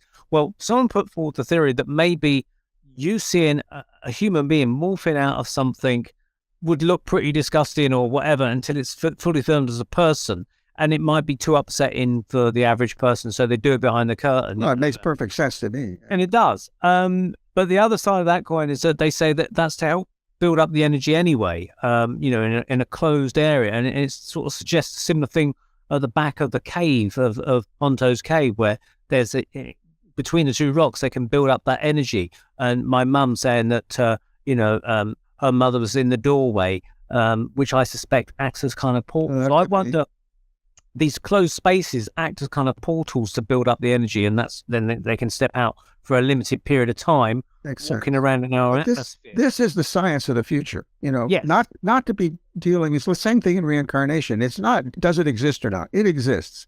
But no, let's look at it. How does it work? What are the parameters? What are the, required, what are the requirements for it to happen? How does it work, Yeah, and why? Well, yeah. That's where we start getting into the Theosophical societies and things that that Olcott went on to form with Madame Blavatsky. And why isn't it happening all over the place? Why is it just a few people, or is it? Or are there a lot of other people doing it and they just don't want to admit it, I think that is. I mean, there's a lot of natural mediums out there that have probably just turned away from it. I mean, I remember I used to listen to radio shows, LBC, London Broadcasting Centre or something it was called, LBC. It's still going today. But they used to have these phone-in shows in the 1980s, and I used to listen to them late at night on the headphones and drift off to sleep. And they used to have this guy that they used to have, they'd talk about ghostly stuff, and obviously that was of interest to me. And so I used to listen to it, and people used to phone in with their stories. And one guy said that, he was in his house, and he was only a young guy, if I recall. He would see mist coming from under the door, and he was asking, I think, the guest who was on the show, what it could be. He saw this mist come through under the door, and he was really scared, and he didn't know what to make of it. And the guest, who I think was a psychic or a medium or something, was saying, it sounds like that you're a natural medium, and that mist is possibly something like ectoplasm starting to form, and it's coming under the door somehow. You're forming it, or with the help of spirits, but you don't realize it. They're trying to let you know that they're working with you, perhaps, or something was implied. And there was another guy that phoned in. He was a regular caller apparently, because the DJ or the presenter kind of knew him very well, and he says, "Oh, it's so and so that's calling in today." And they were talking about ghosts and that. And this guy said that his own father's face just appeared out of the wall one time. And he sort of looked down at him. And this guy said, "What do you want with me?" or something. He said, "Why have you come back to me?" It's like, I can't remember what the answer was, but he said his father was, he'd come through the wall and was looking down at him. Kind of spooky, especially when you're hearing that late at night on the radio. Yeah. It's your mind going in places you don't want to think of, But how many people are there out there having experiences like that? That just, you don't know. Yeah, They exactly. never tell anybody. Yeah. I mean, I hear snippets from different people, I mean. Because if they tell anybody, they'll be ostracized completely. Yeah. I mean, I knew a lady Child. in the 90s. She said her son came home one day, empty house. The son was a teenager. He came home to find what he described as like a falconer's glove, with falconries. Yeah, with a glove that protects the hand. It was just floating in midair above the coffee table in the living room when he came home and just saw it there. I don't know how long it was there for, but he described it back to his mum, who was into this kind of stuff, whereas the son wasn't. And apparently it seemed like the son had these natural abilities. But I don't know whatever happened to him, whether he went on or develop it. I suspect he probably didn't. He probably wanted to get away from that sort of thing. Maybe it's not the right time. How do you set limits with spirits? In terms of like, for example, I understand that people recommend not to use the Ouija board. And I think the reason is that because people use it, they make a general invitation. Anybody's around, even like if you're a murderer or a criminal, doesn't matter, anybody come in, and then the wrong people come in and they get attached and they won't go away. And, but I mean, it seems like there have to be spirits on the other side that are making the glove appear, there's somebody else, interacting. So how do you set limits? Like that's right. Yeah. Because they're intruders, essentially. They're intruding into your day-to-day reality, trying to attract your attention. But maybe, you could go to the argument that, well, you incarnated reincarnational style into this life. That was your plan to be a medium or to develop these gifts. And these are just little reminders, little wake-up calls for you. It's my understanding, I could be wrong about this, but it's my understanding that you have to give an invitation somehow before you'll start to get manifestations like that. In some way you have to say, I want to see this, or anybody out there or something. And I think you have to be, I'm just guessing because I'm not really psychic, but I think you have to be careful about what kind of implied or explicit invitations you put out there. I suppose that might be right. Although the Eddies as children seem to just be getting stuff. Right. I never even thought about inviting spirits. They were just there, like their grandmother, for instance. She just kept appearing and eventually became more solid, which is interesting. Going back to the seances they were producing, some people reported they could see fully materialized beings. On other occasions, maybe the power wasn't so great. They could actually see more translucent people. Which would suggest that they may be not physical materializations made of ectoplasm, but they might be like their astral bodies walking. Right. Well, that's what Matt Fraser says. He can see, people on the other side. Yeah. Kind of around the people he's reading, he can see them. Yeah. Which gets me into the fake mediumship things that I've been involved in. Although obviously believe in this stuff, unfortunately I have to go through a lot of pain and misery trying to sort out the wheat from the chaff. I'm sure a lot of other researchers have done the same, and I went to demonstrations where supposedly the medium's tied up in this cabinet, and he was bringing his guide through, who was a guy that died in the 1980s, who was an East End Cockney guy. But when we heard his voice speaking through the curtain or the cabinet, he sounded very Irish. He sounded almost like Dumbledore. He sounded like the actor Richard Harris to me, with a very Irish accent going on there, sort of thing, And I thought, well, how can that be a Cockney? I mean, I wasn't aware he was meant to be Cockney until after the seances. When I spoke to the medium's wife, I was sort of asking questions. And so anyway, they said that William, that was his name, was going to now, he felt confident enough that he could perhaps materialize his hand under the curtain for everybody to see. And so I was in this seance room, and I was in the aisle seat, and I could see the curtain, and the medium was sort of tied up behind it, apparently, and taped up and everything like that. But unbeknownst to me, it's only afterwards that I realized the medium's brother was sitting at the front, in the front seat, and the medium's wife was also sitting in the front seat. And I think her job was operating the CD player for music to play, to enhance the vibrations or something. But I was in a good position, I think, because I was in the aisle seat. So I had the ability to lean right down on my right-hand side with no one there. I could almost look under the curtain a bit, and they had these infrared lights on. And I heard someone in the semi-darkness say, "Oh, that hand's dematerializing." So I was looking down like this. There's a weird angle to try and see. And I could see this arm coming out and waving under the curtain. And then it was sliding back. But it wasn't dematerializing at all. I suddenly saw it go up like that. Just lifting up. And I thought, that's not dematerializing. And so then they said, the spirits said, they invited a man from the front to go over and shake hands with this materialized hand. It was just coming out like the curtain had lifted maybe half a foot off the floor. The rest of it was covered. And so the hand was poking out just below. Right. And so this guy from the front went out and he went to grab both ends of the curtain to lift the whole thing up. And quickly the wife said, "No, don't lift up the curtain." And he goes, "Oh, sorry, he said." So he just shook hands with the curtain with the hand. Right. And then the spirit hand went away.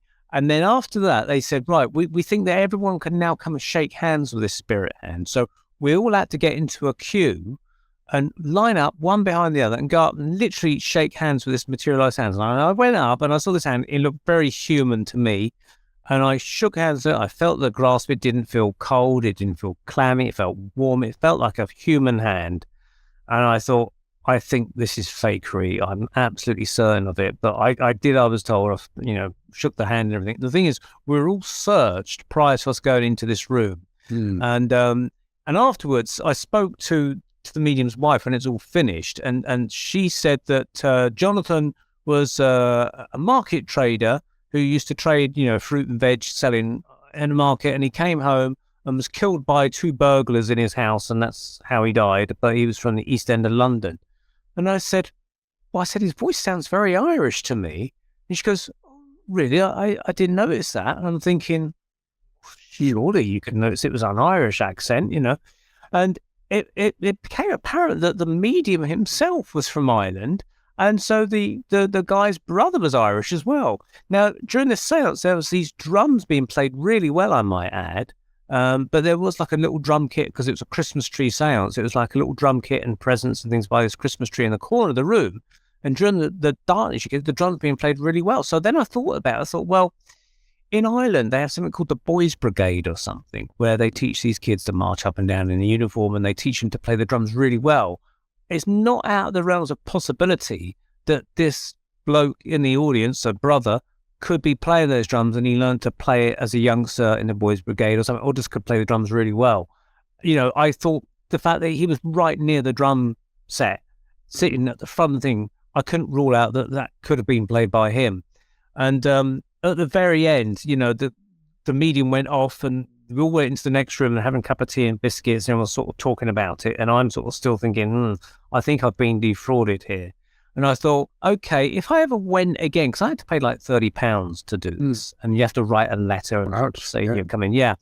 So I thought, if I ever went again, obviously I'm going to be checked for recording devices, cameras, anything like that. How could I check that it's a fraud or something? So I thought, okay, if I went again, because I'm an artist, I do oil paintings, and oil paints take a long, long time to dry. What I would do was take a tube of red oil paint, and I'd sit in the car before I went into the seance room, and I would squeeze a little bit of red oil paint onto my finger and then put an elastoplaster over it. So it looks like I've got an injured finger, basically. But it's under it, it's the oil paint being protected. And so when they'd call everyone up to go and shake hands with the mysterious Jonathan, I would make sure I'd be the last in the queue. And then I'd go up there and peel off this plaster and I'd get the oil paints on my thumb and rub it all over this materialized hand, because that way, if it's genuine spirit, it would just dematerialize and there'd be no problem at all. But the thing is, you can't wash off oil paint with water. You'd need something, ironically, called white spirit to remove it as thinners. And so literally, you'd look around the room afterwards where they're having their tea and biscuits. Oh, he'd be hiding the guy. Yeah, have his hand in his pocket. Yeah, and I'll say, I've caught you red-handed, literally. Yeah. Awesome, yeah. So, yeah, and then I've seen another guy closer to here in Portland, here in Weymouth, where he was a guy from the north of England who had come down the train and he brought his own materialization cabinet and he was going to go into trance and stuff. And he was doing all these silly voices. He was doing Louis Armstrong and all singing. He couldn't actually sing in time with his own tune. They actually played the Louis Armstrong "It's a Wonderful World," and he was supposedly Louis Armstrong was coming through his voice, channeling him, but he couldn't actually sing in time to his own tune, which I thought was a bloody irony. And then he spoke in the voice of a spirit guide, and he said they're playing, I think it was "My Sweet Lord" by George Harrison, the Beatle, and he said, now in our next bit, the spirit of John Lennon and George Harrison will come out into the audience and mingle with you in the darkness and touch you, but you won't be able to see them, but you might feel George Harrison or John Lennon touch you on the shoulder as we play the music, And I thought, well, that's bloody stupid. How on earth, can you prove it's George Harrison or John Lennon coming out into the circle? Someone might touch on the shoulder, but it could be one of his helpers, Confederates as they call them. There's just no way, unless you got a red light on them, can you see who it is anyway? It was just complete darkness. I thought that's just such a stupid statement to make, And then at the end, he was allowing the lights to be turned on, and he allowed the curtain to be lifted up. And you could see this guy in trance, and he's supposedly now doing Winston Churchill. And he's doing a very bad Winston Churchill impersonation. It was really awful, so bad. I remember sitting next to this lady in the evening, and I said afterwards, well, what do you think of it? She goes, I thought it was absolutely rubbish. And I said, yeah, I have to agree with you. It's terrible, And I was asked to write a report on this because this lady who had organised it, I sort of said, well, I've been to a few of these things before. She goes, oh, could you write a report of it, please, to say what you think of it? So I said, well, okay. So I wrote a report of it, but it didn't go down too well. I was given I thought, well, I can only say what I see, I wasn't convinced by it. And this is the reasons why. And I went through all these bullet points of why I thought the whole thing was fake. So yes, I do believe this stuff happens. There is a very rare phenomenon, but this guy was just totally deluded. And I even went on the internet and looked up a little bit about this guy to find out his history and reports from other circles. And other people commented, yeah, he's a nice guy, but he's just completely deluded. He thinks he's in touch with all these spirits. And he deludes himself. Yeah, he convinced himself.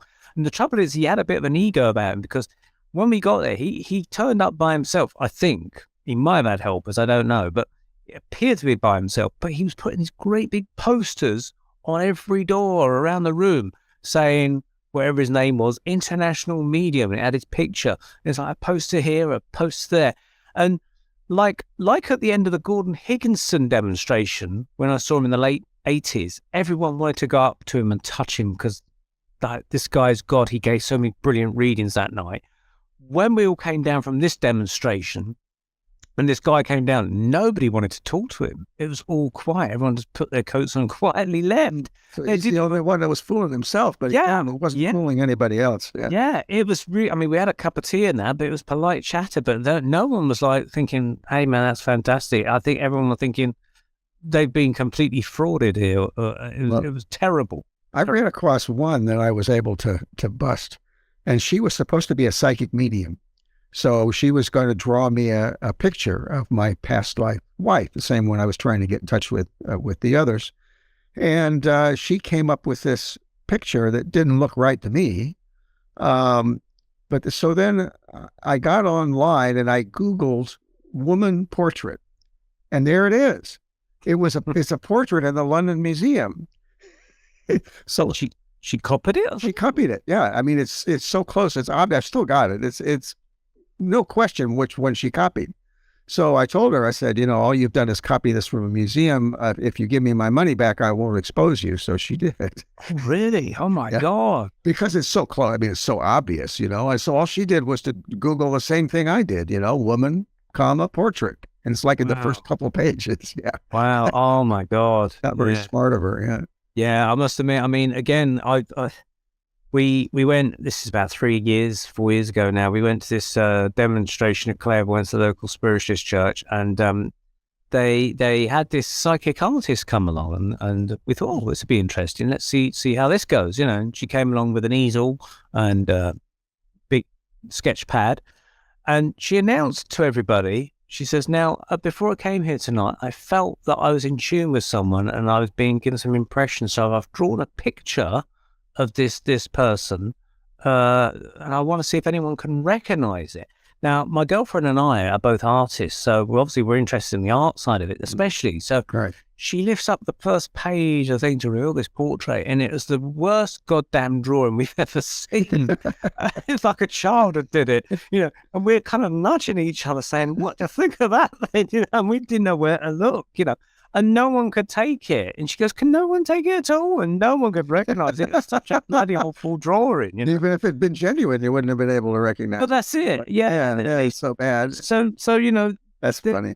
again, they delude themselves. But then on the other hand, I have seen a really incredible psychic artist, Haven't you? Yeah. Bill Forrester, who did some fantastic work. Apparently, he was a fan of World War II planes, and he would do paintings of them. And he would even paint the pilots in them. And what would happen is that people would recognize the faces of the pilots, saying, that's my father, or that's my so-and-so.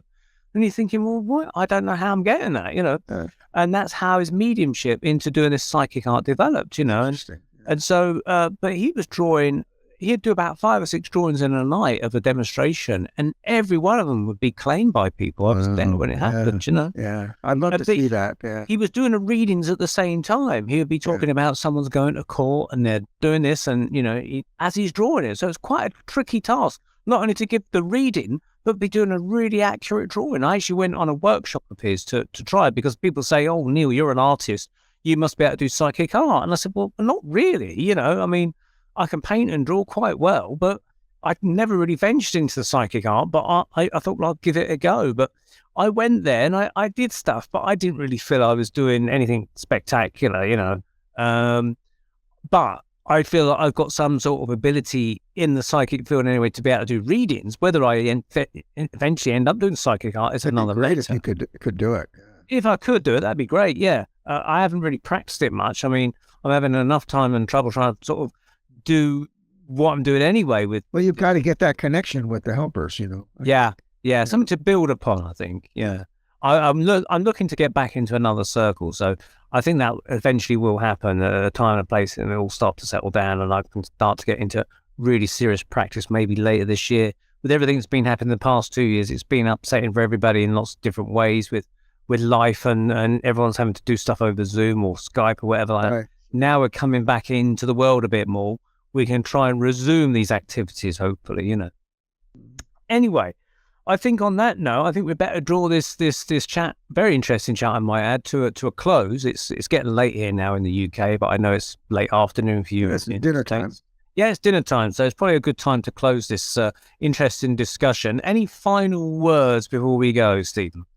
Well, the thing that kept striking me was, if there's evidence for some of these phenomena, a lot of evidence, and then one person comes along and says, "Oh, it's been debunked," don't assume that the debunker is authentic, because the debunker may be the fraudulent one very often.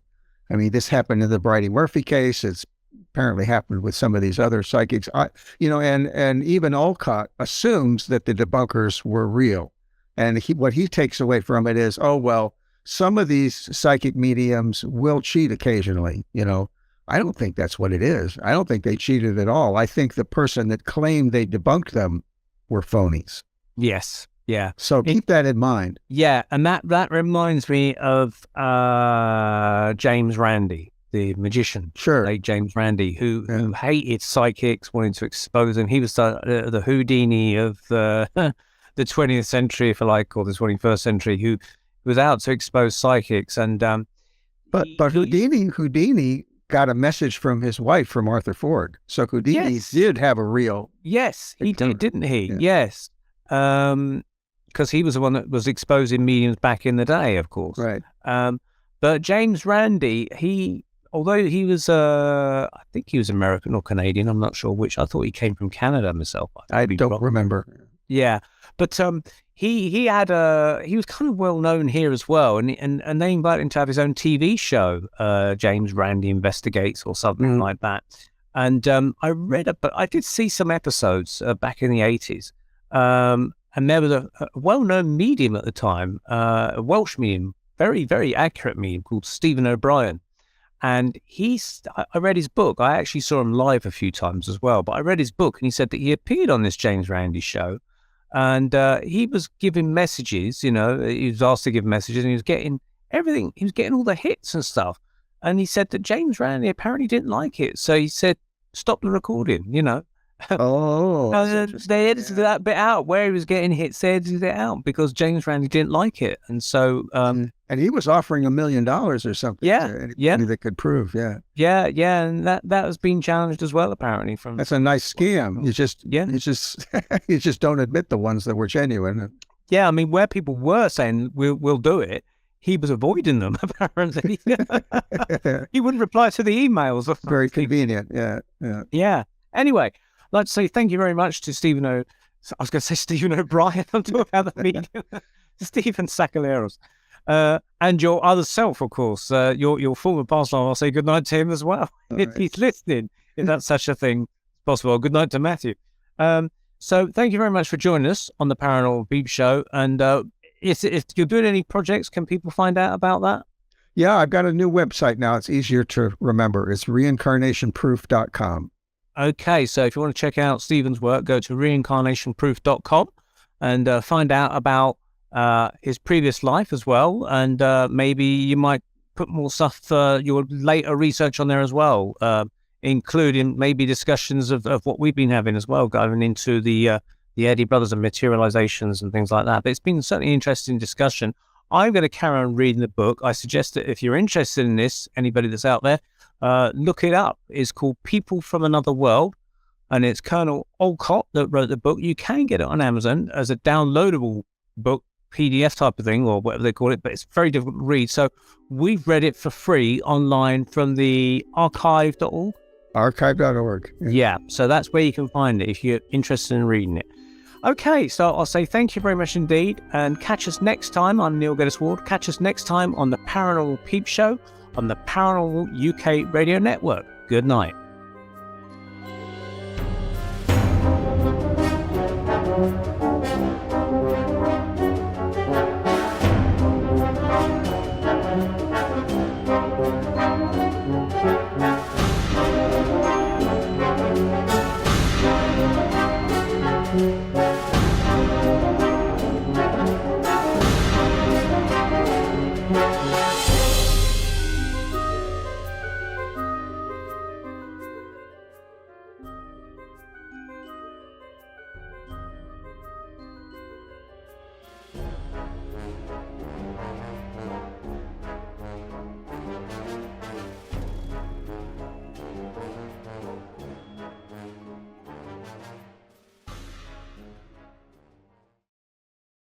You're listening to the Paranormal UK Radio Network, voted #1 for paranormal podcasts in the UK.